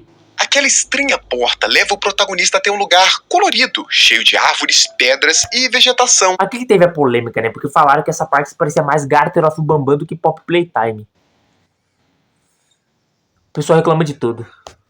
Falsa. Era como um grande cenário montado para uma boneca, talvez um estúdio de gravação. O protagonista então encontra uma fita VHS que responde algumas das suas dúvidas. Essa fita contém as regras de segurança do diorama. A primeira delas é precaução, listando as trancas, alavancas, leitores e botões vermelhos espalhados pelo lugar. A segunda é participar, dizendo que é preciso se encaixar para interagir com as cobaias, gravar frases ensaiadas e usar a roupa correta para o ambiente. Falhar nisso pode agravar a situação dos espécimes. E a última regra é sem pânico. No caso improvável de emergência, não se deve entrar em pânico. Basta gritar o código de pânico e aguardar a chegada da segurança e da equipe médica. Bom, então toda essa área aqui tinha sido criada para servir como um ambiente controlado de estudo de experimentos. Bem, isso explicava algumas coisas. Só não deixava de ser perturbador. Ali o protagonista encontra também um áudio de um experimento em isolamento. Ela parece falar consigo mesma, debatendo se a senhorita Grace é ou não, como se estivesse lutando para manter a sua própria identidade. Grace tentando sair e o experimento aprendendo em si, uma única mente que se parte em duas. Sabendo agora melhor do que se tratava aquele lugar, o protagonista decide que a melhor forma de explorar o cenário de gravação seria utilizando um carrinho de sorvete falso em um trilho que ele encontrou. E a estratégia funciona bem, pelo menos até o momento que ele sobrecarrega, destrói um portão e colide. Ao passar pelo local que o carrinho se acidentou e tentar ir em direção ao túnel, o protagonista... Mano, podem falar o que quiser, só que a Lily Lovebraids é simplesmente uma das melhores personagens do capítulo 5. Pode questionar, ela é muito boa. Tá ligado? Do jeito que ela morreu foi impactante, pra mim foi bem melhor. Ela foi mais vilã que o Yarnaby. Sim, eles melhoraram pra caramba. Só reclamaram muito dos puzzles, né? Que eu tenho que fazer um vídeo a respeito dos haters de Poppy Playtennis. Infelizmente tem, né? Em todo lugar tem uma pessoa falando mal, reclamando de tudo. É inacreditável. O protagonista esbarra com Lily Lovebraids. Essa é aquele experimento que ele viu no banner momentos antes. Se trata de um experimento... Só que no banner ela é diferente, né? Do que ela, quando nós vê ela mesmo pessoalmente. Pessoalmente também não, mas vocês entenderam. Ela parece bem diferente. E eu percebi pouco tempo depois que ela não tinha nariz. Eu não tinha percebido que ela não tinha nariz. Humanoide feminino com cabelo roxo. Ela veste uma jardineira e meias altas com estrelas. Estranhamente, ela carrega a cabeça de um Candy Cat. Ela conversa com a cabeça do Candy Cat fazendo a voz dela. Lily parece bem empolgada em ver o protagonista. Ela se aproxima dele e ele percebe o seu cabelo se desenrolando lentamente, como se estivesse vivo. Ela diz que era óbvio que ele estava ali para a festa e queriam se divertir muito. Infelizmente, ela não consegue disfarçar o sorriso enlouquecido e psicopata. O protagonista não acredita que estava pensando nisso, mas começava a entender a decisão do protótipo. Lily Lovebraids o leva para o que parece ser o interior de uma grande casa de bonecas. Apesar de insana, ela está agindo como se aquilo fosse uma brincadeira, pedindo para ele pegar os pães no forno do porão. Ela até fica cantarolando o próprio tema de Poppy Playtime. É um negócio que eu... esqueci que ia falar. Mas, quando desce no porão, o protagonista encontra uma porta fechada, com o próprio cabelo roxo de Lily Lovebraids. Ao se aproximar, ele é subitamente puxado por um braço. E ele conhece esse braço. Lembrei. Em nenhum momento, até o protótipo chegar, né? Em nenhum momento a Lily Lovebraids quer matar a gente, quer perseguir a gente. Ela gosta da gente, né? Ela fica até animada, né? Então ela quer chamar a gente pra uma festa do chá. Até ela fala também na perseguição que ela chamou a gente, que a gente foi um ingrato. Tá ligado? Ela não queria atacar a gente. Tá ligado? Mas depois de tudo que aconteceu, ela se volta contra a gente. Bem bacana disso. E Poppy, elas estão ali. Poppy parece surpresa em ver que o protagonista está vivo e imediatamente pede desculpas. Desculpas por fugir, por não deixar ele sair na estação de jogos. Desculpa por tudo. Agora ela pede desculpa, mano. Não adianta. Eu já estou no capítulo 5 e você aí, se desculpando ainda. Não me desce ainda, Poppy. Diz que as duas tentaram ir atrás dos órfãos e que para isso tentaram cruzar a Rua Doce. Mas não esperavam que Lily Lovebraids ainda estivesse ali depois de tanto tempo. Ela pede ajuda para sair, mas o protagonista ainda não sabe muito bem como fazer isso. Por hora, seguiria o jogo insano de Lily Lovebraids. Então, ele leva os pães falsos para Lily e ela o guia pela casa, fazendo questão de trancar uma porta com o cabelo atrás deles. Eu vi um meme que quando o protagonista, o cara jogando, dá os pão, sei lá, parece pudim, pra Lily, ela fala, não sei o que, fala uma frase. Só que quando ela fala, corta, como se ela tivesse falado ai, só que o ai cortado. Mano, eu rachei de rir desse meme, tá? Mano, os memes de Poppy Playtime 5 estão muito bons, tá ligado? É o dia! Mano, é muito bom os memes, tá? E com umas edição braba, tá? Pelo amor de Deus. O protagonista agora fica encarregado de buscar os convidados pela casa para a festa de Lily. Desse, mano. Basicamente, alguns bonecos espalhados pela casa. Enquanto explora a casa a pedido da própria Lily Lovebraids, o protagonista encontra alguns documentos importantes. O primeiro deles parece ser especificamente sobre Lily Lovebraids, designada como Experimento dela, né? 1468. Ele trata sobre a tecnologia para permitir que seu cabelo se mova por vontade própria. Ao invés de cada fio de cabelo ser uma sequência de ossos, de dedos e músculos, eles usaram cabelo de cavalo, uma construção óssea artificial e outros materiais biológicos. A mente de Lily Lovebraid é capaz de manipular cada fio como se fosse um membro do seu corpo. Sua operação foi marcada para dia 20 de agosto. O documento também continha uma lista de materiais, mas o papel foi rasgado nessa parte. O segundo documento aborda o estudo contínuo do experimento em seu ambiente natural. Foi escrito por Jessica Newman, que detalha o progresso de adaptação de Lily Lovebraid. A princípio, houve tentativas de encontrar saídas, o que sugere que o indivíduo ainda não reconhece o habitat como seu. Ela, inclusive, recomenda o uso de fumaça vermelha para sedação. Já na segunda parte, Newman diz que 2 meses depois, o experimento tem mais confiança, encontra conforto no que acredita ser seu lar e a agressão agora é mínima. Ela acredita que os amigos ao seu redor são membros genuínos do seu grupo social e aceita bem a fumaça vermelha como as crianças no berçário também o fazem. Apesar disso, Jessica se preocupa, pois a estabilidade de Lily Lovebraid depende de uma ilusão, uma única falha e tudo pode ruir. Vale mesmo a pena continuar com as operações de Rua Doce se ela custar ainda mais vidas? O terceiro documento foi escrito em um papel de caderno pela própria Lily Lovebraid. Ela parece ter surtado, questionando o porquê de todos a odiarem. E também comenta que deveria tapar o buraco com algo, talvez um pôster, sem deixar que ele veja a bagunça que fez. Ao que parece, Lily Lovebraid abriu sem querer um buraco para fora do seu ambiente controlado, mas queria continuar fingindo que estava tudo bem. Isso ou sua mente simplesmente não conseguia suportar a realidade de tudo. Ela não podia sair de lá, né? É porque ela ficou 400 dias de isolamento e todo mundo odiava ela. E ela não sabia o porquê. Cara, bizarro, mano. Então ela ficou todo esse tempo em isolamento até a gente chegar lá.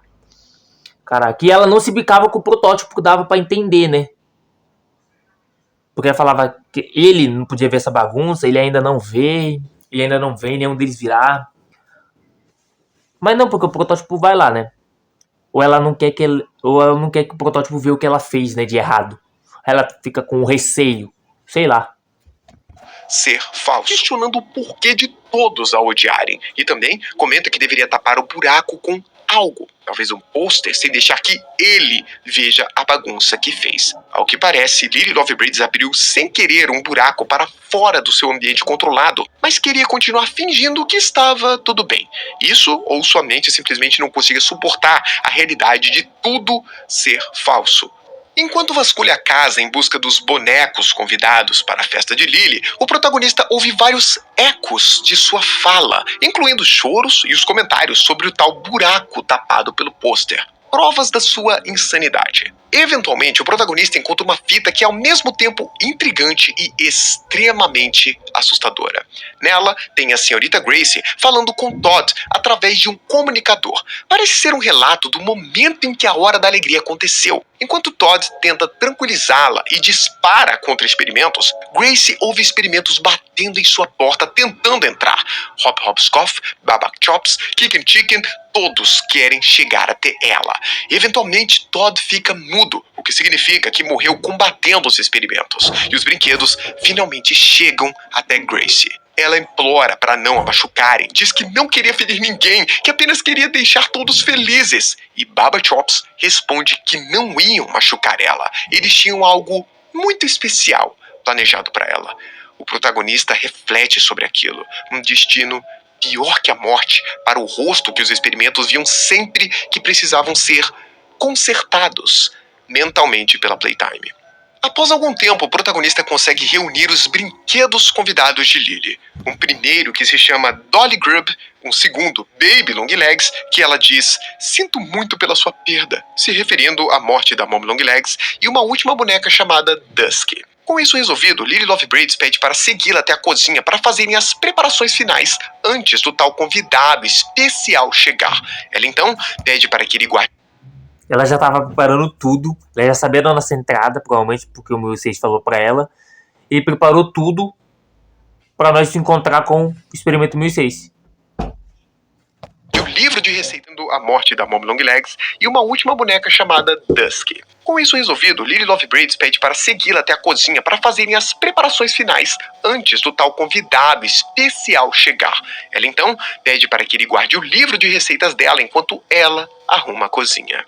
Após colocar o livro na estante do andar de cima, como pedido, o protagonista abre caminho para um outro cômodo. Ali, ele encontra um pôster um tanto quanto suspeito.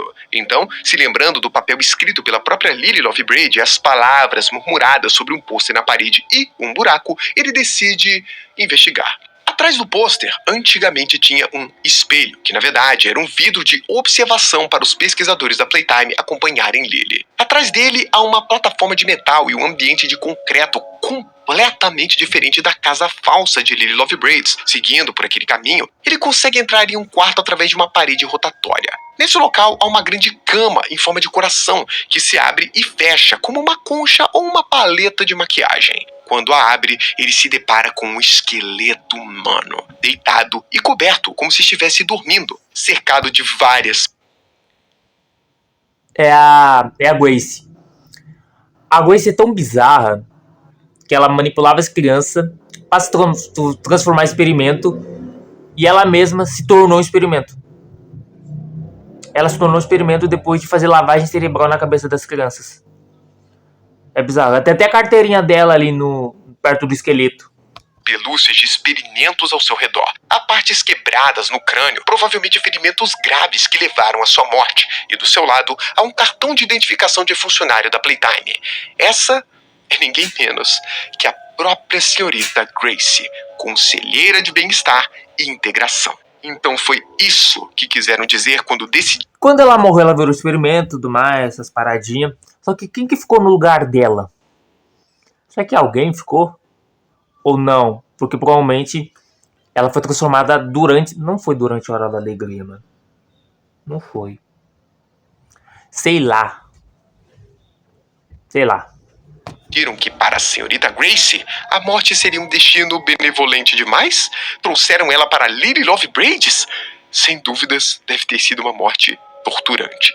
O protagonista então pega uma chave que provavelmente serviria para libertar Pop e Kissimmee lá no porão. Só que o barulho atraiu Lily Lovebraid até ali. Ele se esconde e a vê conversando com o cadáver, dizendo que estava tudo bem e que ela podia voltar a dormir. E então... É a Grace, tá? Porque na perseguição ela fala, os brinquedos maus vão pra caixa. Coisa que a Grace falava. Só que ela morreu e virou experimento? Ou ela já era experimento e foi atacada pelos experimentos? Durante a Hora da Alegria? Não sei. Ela conversa com a cabeça de Candy Cat, dizendo que alguém esteve ali.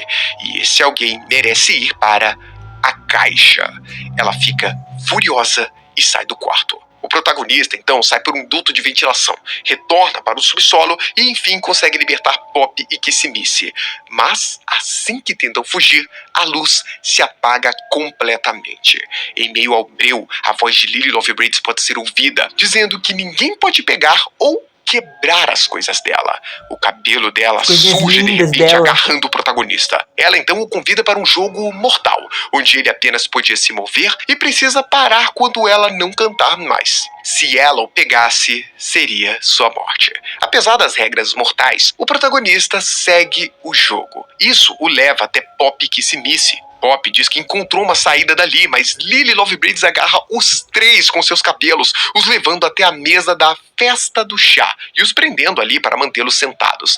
Ela lhes diz que o convidado especial dela vai ficar feliz que eles estão ali. E então, o tal convidado finalmente chega. Dedos metálicos atravessam a parede falsa. As mãos do protótipo, então, abrem uma passagem, fazendo o gás vermelho entrar. Então, ele finalmente entra na casa. 1006, com seu corpo mecânico e patas enormes. O protagonista se surpreendeu ao ver que ele traja roupas de bobo da corte e tem um rosto branco perturbador, com um sorriso maligno fixo em seu rosto. Os braços de Mommy Longlegs, Kissimmee e Huggy Wuggy caíam de cavidades em seu abdômen. Uma criatura enorme e horrenda, como o protagonista nunca viu antes. O Experimento 1006. O que essa cena, sem maldade, o que essa cena virou motivo pra Edith é inacreditável. O pessoal falou que o protótipo farmou aura. Sim. O que essa cena é assustadora, vocês não têm ideia. tá ligado? Até o próprio Terrorizando falou que se ele fosse um jester, um bobo da corte, seria tanto quanto tosco. Só que não, eles acertaram em cheio. É claro que o antigo protótipo, que até o ex-diretor falou, seria bem mais aterrorizante que esse. E eu preferiria, tipo, que ele fosse mais aterrorizante. Só que ele tá muito aterrorizante. O visual dele tá muito bom. Muita gente criticou, é claro que eles não vão agradar todo mundo. Só que tá muito bom. Tá muito bom. Quem critica, mano, só tá por criticar mesmo. Criticaram a Lily Lovebraids, mano. Criticaram o visual dela. Chamaram o Pop Playtime 5 de Garter of Bambam. Pra você ter uma ideia. Nunca que Garter of Bambam ia fazer isso. O protótipo se aproxima, se debruçando sobre a mesa para encarar Pop. Ela imediatamente o questiona, perguntando o que ele fez com os órfãos, mas ele apenas responde... Provavelmente transformou eles em experimentos, transformaram eles em brinquedos do avesso. O objetivo era, sei lá, eu posso consertar você transformando você em um bicho do avesso. Que fala na música do Iron. Será que tem conserto? Se não, você vai se tornar um brinquedo. Se você se tornar um brinquedo do avesso, será que tem conserto? Entendeu? Uma referência muito braba. Que fez o que tinha que fazer e que eles estão agora em um lugar melhor. Não estão. Ele se aproxima ainda mais de Pop, dizendo que construiu um lar que os manteve a salvo. E ela retribui, trazendo alguém de fora. Nesse momento, seus olhos se dirigem para o... Então a gente sabe quem mandou a carta pra gente, que foi a Pop. A Pop mandou a carta pra gente. Faz até sentido porque tem uma papoula na imagem. Na imagem não, no bilhete. Que papoula em inglês é Pop. Então faz até que sentido ser a Pop. Muita gente falou que seria a Craft Corn, por conta do desenho e tudo mais. E foi uma criança que escreveu por conta do erro de gramática, o erro gramatical. E fala que é Pop. E eu acho que é Pop mesmo, porque o protótipo fala que ela trouxe gente de fora. Trouxe a gente, um ex-funcionário. Então a gente conhece um pouco lá, tá ligado? Ou porque nós esquecemos tudo que aconteceu. Provavelmente o protagonista já sabia o que ia acontecer na hora da alegria. E meio que não foi por não ir, deu uma desculpinha. E tudo aconteceu o que aconteceu. Protagonista. E o I6 comenta que esperava que o tempo na caixa ajudasse Pop a recuperar a sua razão. Mas agora ele entende que ela age como criança, porque a transformaram em uma criança. Apesar disso, ele diz para Pop não ter medo, pois ele pode consertá-la, pode melhorá-la. Então, Lil 6 pega Pop pelo rosto e aperta com suas garras. A força é tamanha que a porcelana do rosto de Pop se racha e ela cai imóvel sobre a mesa. Kissy fica desesperada com aquilo, mas o 1006 apenas a ignora. Sua atenção agora vai para o protagonista, o chamando tanto de forasteiro quanto de o açougueiro, e o convida a ser colocado do avesso, em um tom de ameaça. Nesse instante, o cabelo de Lily se aproxima para pegar Pop, mas o protótipo a golpeia, dizendo para não tocar nela. Mano, que tapa que a Lily tomou, velho. Mano, que tapa que ela tomou. Meu Deus, eu fiquei com dó da Lily nesse momento quando eu tava vendo a live do Terrorizando. E quando eu vi a Pop sendo, deu um pouquinho de dó dela, né? Porque eu não esperava disso. Eu acho que nem o protótipo esperava disso. O protótipo a golpeia, dizendo para não tocar nela. Isso a derruba, os libertando do cabelo de Lily Lovebraids. Aproveitando a chance, Kissy ruge e imediatamente ataca o experimento 1006. Ele responde liberando gás vermelho. Só pra vocês terem uma ideia, Kissy peitou o protótipo. Sem um braço. E saindo da casa, o protagonista também foge, seguindo um caminho diferente de Kissy. Tudo o que precisavam fazer era chegarem na estação, iriam se reencontrar desde que saíssem vivos dali.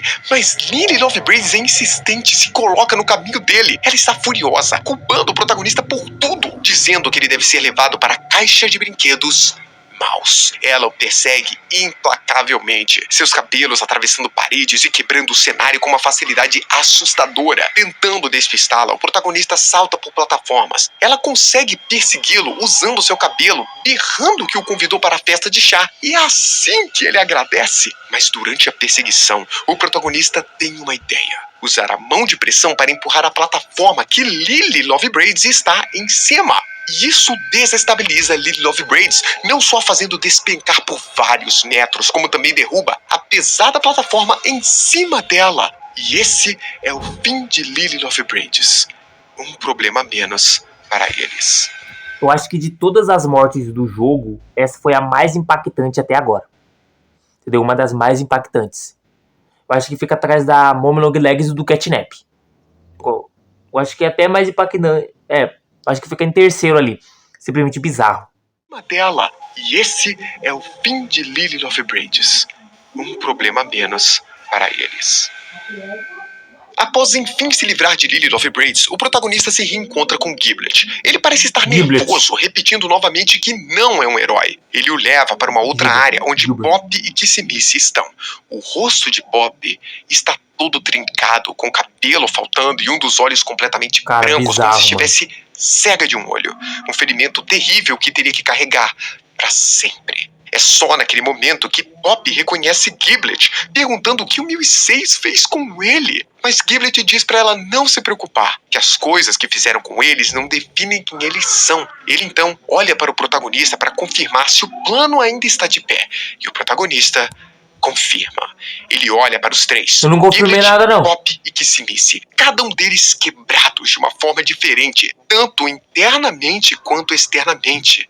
Coisas quebradas. Enfim, ele entendeu. Mas a exploração do protagonista não pode parar. Apesar de tudo que passaram, estavam vivos e mais perto do que nunca. O protagonista encontra um áudio peculiar. Um registro de uma conversa entre Elliot Ludwig e um tal de Oliver. Oliver? É o protótipo. Olhe! Aquele ali na conversa com Ludwig era ninguém menos que o protótipo. Seu nome, quando vivo, era Oliver. Isso significa que quando o protótipo fingiu ser Oli, ele estava basicamente fingindo ser ele mesmo. Quando vivo, quando ele menciona... Então o Oli é o Oliver. Uau! Que Oli se foi há muito tempo, ele quer dizer que ele se foi há muito tempo, que ele não é mais quem ele era no passado. Quer dizer quem ele foi um dia. A mente do protagonista parecia que ia explodir. Ele precisou se concentrar por um instante para ouvir o áudio. Nele, Oliver discute com Ludwig, afirmando que tudo que Elliot fez foi por causa de Bob e não dele. Ele diz que Oliver. Isso significa que quando o protótipo fingiu ser Oli, ele estava basicamente fingindo ser ele mesmo. Quando vivo, quando ele menciona que Oli se foi há muito tempo, ele quer dizer que ele se foi há muito tempo. Sabe aquele personagem lá? Uhum. O protótipo? Uhum. Então, o nome dele é Oliver. Oliver. Entendeu? Aí o que acontece? Aconteceu? Olha pra mim. O que aconteceu? Ele virou um experimento, que é o protótipo, entendeu? Aí ele é imortal, ele não morre. Autoexplicações. Tempo que ele não é mais quem ele era no passado, quer dizer quem ele foi um dia. A mente do protagonista parecia que ia explodir. Ele precisou se concentrar por um instante para ouvir o áudio. Nele, Oliver discute com Ludwig, afirmando que tudo que ele... O protótipo, querendo ou não, é irmão da Pop, porque parece que ele tá com ciúmes, porque o Elliot parece que se importa mais com a Pop do que com ele. Interessante. E o Oli não é uma pessoa que o protótipo matou. O Oli é o Oliver, que é o protótipo. Então meio que quando ele se virou protótipo, ele não se considera mais o Oliver. Então o Oliver, pra ele, já morreu. Fez foi por causa de Bob e não dele. Ele diz que Oli se foi e que ele agora é só um teste, só um protótipo. Elliot Ludwig responde que nada vai fazer as coisas serem como antes, mas afirma que ainda podem ser a família dele, se ele quiser. Diz que acha que ele e Pop se dariam bem e ainda diz que ele pode chamá-lo como ele quiser. Oli pergunta quando pode conhecê-la e Ludwig responde que em breve ele espera. Pobre Ludwig, jamais poderia ter imaginado a obsessão doentia que 1006 desenvolveria por Pop. Enquanto caminha por outras salas, o protagonista vê marcas das pegadas do 1006 no chão. Os sulcos no... O que você achou disso? O quê? Por que você tá fazendo isso? Pode dar risada? Sim, eu sei imitar o Mickey, na verdade. Eu sei imitar o Google também. Minions, vamos roubar a lua! Vamos ver, o vídeo é sério, Concreto formado por seus pés mecânicos pesados. Isso é sinal de que o monstro tinha passado por ali. E ele também encontra um souvenir bem interessante, uma amostra da fumaça vermelha em um pequeno tubo. Isso se trata de uma lembrança guardada por um cientista para se lembrar do primeiro lote desenvolvido. De acordo com a descrição, Dr. Anthony Carizales, químico-chefe responsável pela criação do gás, o batizou de Aeternum Somnium. Mas o nome Fumaça Vermelha se tornou mais popular com o tempo. O protagonista também encontra um áudio do 1006 interrogando um brinquedo sobre o desaparecimento de experimentos. Foram 23 deles. Pra mim, Fumaça Vermelha é um nome meio tosco, né? Sabe o nome que deveria ser? Fumaça da Morte. Ou Fumaça da Vida. Que a papoula meio que faz... A pessoa consegue ser imortal, alguma coisa assim. Porque eu... Sei lá. Não sei, eu vou fazer um vídeo sobre, melhor. Desaparecidos e que lhe disseram que esse brinquedo sabia de algo. Apesar de resistir um pouco, o pobre experimento logo quebra e diz que depois da Hora da Alegria, alguns experimentos como Gentle John, Roxy e TT Tamago Turtle tinham não apenas fugido do 1006, como também fugido da fábrica. Espera, então alguns experimentos realmente conseguiram sair da fábrica? John é um dos experimentos que foram mencionados naquele jornal escrito à mão que encontrou então John não morreu. Manipulação do 1006. E bem, isso faz sentido, na verdade. Ele se pergunta se esses 23 desaparecidos conseguiram sobreviver bem no mundo lá fora. Em todo caso, 1006 afirma que ninguém pode saber. Peraí. Então experimentos escaparam. Vazaram da fábrica. Foram embora. Como assim? E a pergunta que não quer calar. Descobriram o pessoal do mundo afora? Se descobriu, já era. Daquilo. E como aquele brinquedo sabe, ele é imediatamente eliminado. Ao longo da sua exploração, o protagonista encontrou uma sequência de cartas escritas pela Doutora Arkins, todas endereçadas a parentes. Na primeira carta, Arkins comenta que está trabalhando em uma fábrica de brinquedos e tem saudades de casa. Ela comenta que os cientistas ao seu redor são discretos, o tipo que ama o trabalho, e não pessoas. Gentis, mas meio desanimados, embora ela não saiba bem o porquê. Também comenta sobre um grupo inicial de cientistas e outros que giram em torno dele. Grupo de crânios, pessoas que eram de um programa dos anos 60 chamado Jovens Gênios. O chefe desse pessoal é Sauer, um sujeito detestável. Mas ela parece positiva, diz que a Playtime apresentou uma visão que tem sentido. E ela promete estar em casa. Quem que é o cabeça de TV? É o Harley Sauer. A Elina tá sabendo de qual Playtime. De volta para o nono aniversário de Julie. Carta endereçada a Julie. Ela pede desculpa por ter perdido o aniversário e diz que sente saudades. Sua vida é reclusa e focada no trabalho. Todos falam dos objetivos grandiosos com tanto zelo que ela, assim como todos os outros, aderiu sem questionar muito. Ela não pode falar sobre o trabalho, mas vai tentar voltar para casa em breve. Nessa última carta, ela revela que sabe que nenhuma das cartas que escreveu realmente foi enviada, que ela escreve mais para ela mesmo. Diz que está difícil para ela. O objetivo do trabalho é acabar com a morte. E se ela puder fazer parte disso, vai ter dado algo monumental para o mundo. Um mundo sem medo de envelhecer, um mundo sem doenças. Ela diz que para isso ela abriu mão de muitas coisas e precisou fazer coisas que jamais pensou ser capaz de fazer. Ela sabe que virou um monstro, mas se o mundo que vai entregar para sua família for um que não há medo da morte, então tudo vale a pena. Ela acredita que se for fazer bem pro mundo, pelo filho dela, não importa o quanto isso a torne má. E esse é um bom exemplo de como a Playtime é capaz de mexer na cabeça dos funcionários, mesmo quando eles têm uma vida boa fora da fábrica. Essa era a promessa. Tudo é para o bem maior. Mas será que era mesmo? O protagonista também encontrou perturbadoras notas do experimento feitas pelo próprio protótipo. Ele enumerou cada um de seus experimentos, exatamente como a Playtime fazia. No experimento 4, ele observou que a cobaia borbulhou. Nós sabemos que o protótipo ele tem uma inteligência absurda. Então tudo que os funcionários faziam, ele só repetiu. Ele só aplicou para criar seus próprios experimentos. Por isso que ele sabe criar. Ninguém ensinou ele. Ele aprendeu vendo. Garganta gorgolejou no primeiro suspiro e a costura se desfez. Então, logo morreu. Já no experimento 8, ele testou a submersão em tanques. Mantendo as cobaias submersas, ele nota que a biologia fica mais flexível. Isso é um avanço. No experimento 15, ele afirma que a cooperação com Sari está se mostrando útil. Dessa vez, a cobaia apresentou olhos arregalados e a costura resistiu. Ele gritou que está queimando. Com isso, sangue escorreu e os olhos vitrificaram. O composto da negação se mostra igualmente difícil de controlar. O meio de crescimento quer crescer, o composto de negação quer destruir. Já no experimento 28, o meio adere e o composto de negação controla o crescimento. Os olhos da cobaia piscam com vida. Ela pergunta quem ele é e quem ela é. Ele se apresenta como um amigo e diz que o nome dela é Gabi. Ela repete e fecha os olhos. Por fim, no experimento 34, ele diz que eles vivem, respiram, andam e falam, mas ainda não se aproximou do infinito. Para ele, não... O pior é que esses experimentos aí podem ser crianças.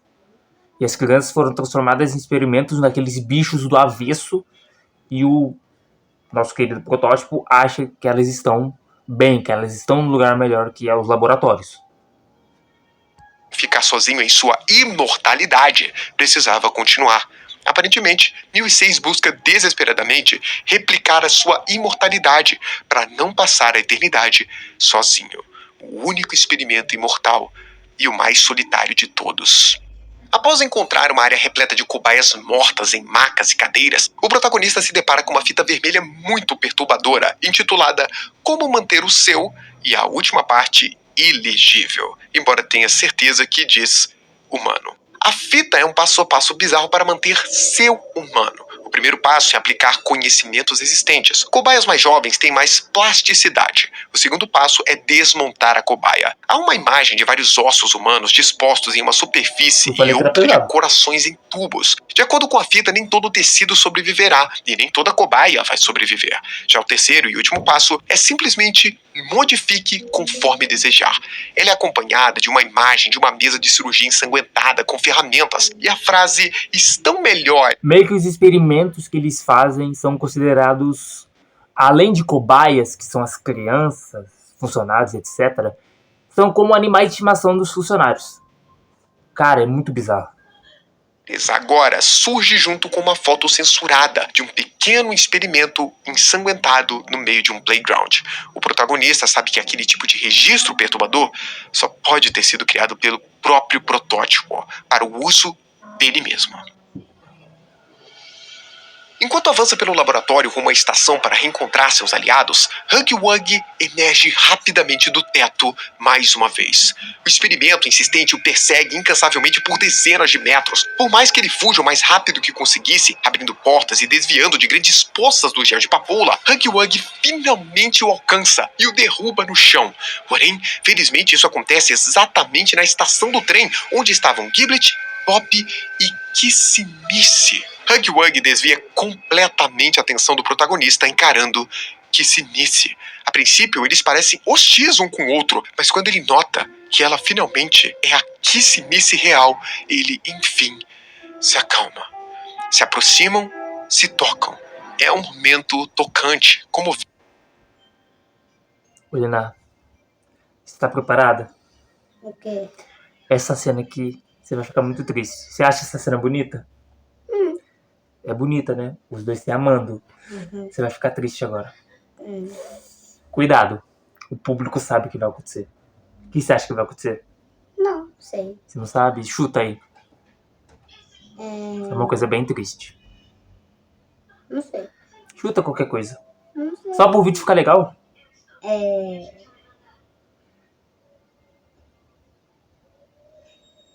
O que vai acontecer com o Huggy Wuggy e com a Kissimice? Chuta qualquer coisa. Ah, eles vão de arrasta, assim que... Fala aí pra nós. Onde arrasta pra cima. Faz o L. Gente, é uma reunião adiada por anos. E quando estão próximos de tocar as suas mãos, o 1006 ressurge. O protótipo se aproxima por trás e empala o peito de Huggy Wuggy com seus dedos afiados, o derrubando violentamente no chão. Kissimice se enfurece e ataca o 1006, mas dessa vez ele a derruba e também empala Kissinice. Obviamente, o protagonista se preocupa com Kissinice, sua mais leal aliada desde que pisou na fábrica. Naquela altura, ele... Simplesmente uma das cenas mais tristes e mais raivosas que eu tive em todo o Pop Playtime. Porque eu gostei muito, mano, absurdo. E se o Huggy estiver vivo, eu falo, ele vai buscar vingança com o protótipo. Pode anotar. Se preocupa até mesmo com Huggy Wuggy, mas não havia tempo. A atenção do 1006 se volta para o protagonista e ele corre para o trem que já estava partindo. E com isso, a perseguição mais assustadora da vida do protagonista tem início. Giblet e Pop estão no vagão da frente e o protagonista precisa chegar até eles, mas para isso precisa sobreviver primeiro. 1006 caça o protagonista implacavelmente, perfurando a fuselagem do vagão com suas patas poderosas. E mesmo quando o protagonista desacopla o vagão de trás, o 1006 continua o perseguindo, gritando que é inútil resistir. O protagonista usa tudo que tem à sua disposição: rajadas elétricas, congelar as patas do 1006, incendiar o corpo do experimento, mas o protótipo simplesmente não para. É implacável demais. Nesse ponto, o Giblet tem uma ideia: trocar de trilhos para ganhar velocidade. Bastaria pularem do trem antes de ser tarde demais. E seguindo o plano, o protagonista salta do trem no último instante possível, colidindo fortemente contra o chão. O trem... Essa parte eu achei que o protótipo havia morrido, tá? Eu achei só que temos que lembrar, né, Helena, que ele é imortal. Ele não morre. Então como que ele vai morrer? Qual vai ser o fim do protótipo? Descontrolado, levando 1006 junto e então explodindo. O protagonista se reergue atordoado, se juntando a Giblet e Pop para olharem os destroços em chamas do trem. A sensação de vitória sequer se manteve por alguns segundos. 1006 ainda estava vivo, imortal como era para ser. Ele emerge dos destroços em fúria, imediatamente correndo atrás deles. Giblet se esconde enquanto Pop e o protagonista fogem, mas eis que o 1006 os alcança. As garras afiadas atravessam seu tórax por trás, bem na frente de Pop. E a dor é horrível. O protagonista vê a si mesmo sendo arrastado pelo chão até um tubo de gel de papoula. Seu corpo é submerso por inteiro. Se liga na selfie, Quando ele olha para cima, para as selfie. luzes através do líquido, uma voz soa em sua cabeça. Parece ser de Pop, mas pode... Cara, essa parte foi tão confusa que nem o Terrorizando conseguiu entender essa parte, tá? Eu falo pra vocês, que o jogo iria acabar aí. Eu acho que se o jogo acabar aí, seria simplesmente um final perfeito e um final confuso. Tá ligado? Seria bem melhor que o final que nós teve. Pra mim seria um final bem bacana. Bem legal mesmo. E bem misterioso. Porque o que será que aconteceu com o protagonista? Nós fica pensando nisso. Entendeu? Cara, eu não entendi nada. Nós quase virou do avesso, provavelmente. Porque o protótipo falou que não ia virar do avesso, né, Helena? Ele falou que não ia virar. Falou alguma coisa? Ele falou que não ia virar do avesso? Falou alguma coisa aí? O que você tá achando? O que você acha do protótipo? Ele é feio, né? Feio. O cara bateu na Kissinice. Ele fez uma violência contra a mulher. de ser do 1006. Se um dia você voltar, Frase do capítulo 3. quando o peso na consciência estiver corroendo você, que desça para a escuridão e para o... Quando o peso na consciência estiver corroendo Deixa eu você, focar no detalhe. que desça para a escuridão e para o pó. Este é o seu lar. Vixe. Aquele realmente parecia ser o fim. Realmente sente que tinha Parecia que a gente tinha Pelo morrido menos nessa parte aí. essa é a O jogo ia sensação, acabar. até uma descarga elétrica percorrer seu corpo e seus olhos se abrem. Aquele é Giblet. Ele usou sua bengala elétrica para reativar seu coração. Apesar de aliviado pelo protagonista estar vivo, Giblet também está desesperado, pois o 1006 levou Pop e ele sequer sabe o que aconteceu com Kissinice. Eu disse que não era um herói, ele repete. Mas ainda havia alguma esperança. O 1006 não estava mais os perseguindo e precisavam abraçar essa chance. Juntos, eles enfim chegam à central de dados, o lugar onde guarda o segredo para matar o protótipo. Ali, em meio às a grandes fraqueza torres de dele. armazenamento de dados, o protagonista encontra uma entrada no diário de Leif Pierre, escrito à mão. Leif Pierre comenta que, graças ao acidente com Theodore Granville, eles encontraram não apenas Elliot Ludwig, como também 1006 e Pop, que se escondiam ali há semanas. Caraca. Ela se apresentou para Leif Pierre como Pop, não a boneca, Pop Ludwig, a criança que Elliot se baseou para criar a boneca. Então o nome Leif da criança Pierre da pareceu que fez a Pop é Pop desnorteado mesmo. ao descrever que ela parece até se lembrar dele, lembrar de como o conheceu.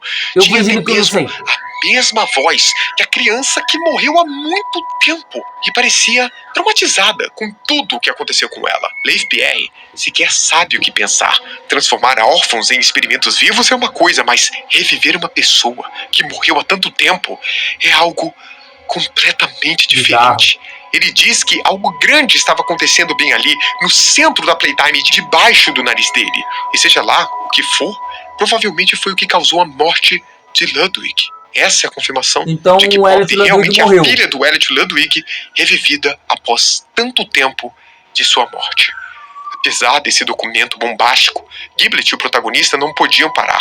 Juntos, eles logo localizam o computador que provavelmente guarda o que seria a chave para derrotar o protótipo, o composto de negação. Só que assim que acessa o computador e busca os dados, algo estranho acontece. No monitor, a imagem de um olho surge e o protagonista o reconhece muito bem. Aquele é Harley Sauer. Ele estava ali. Ora, mas que reviravolta mais interessante.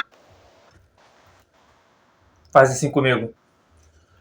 Agora vamos falar, vem que fica mais pra cá. Agora vamos falar Absolute Cinema no já, tá? 1, 2, 3, já. Absolute Cinema. Like no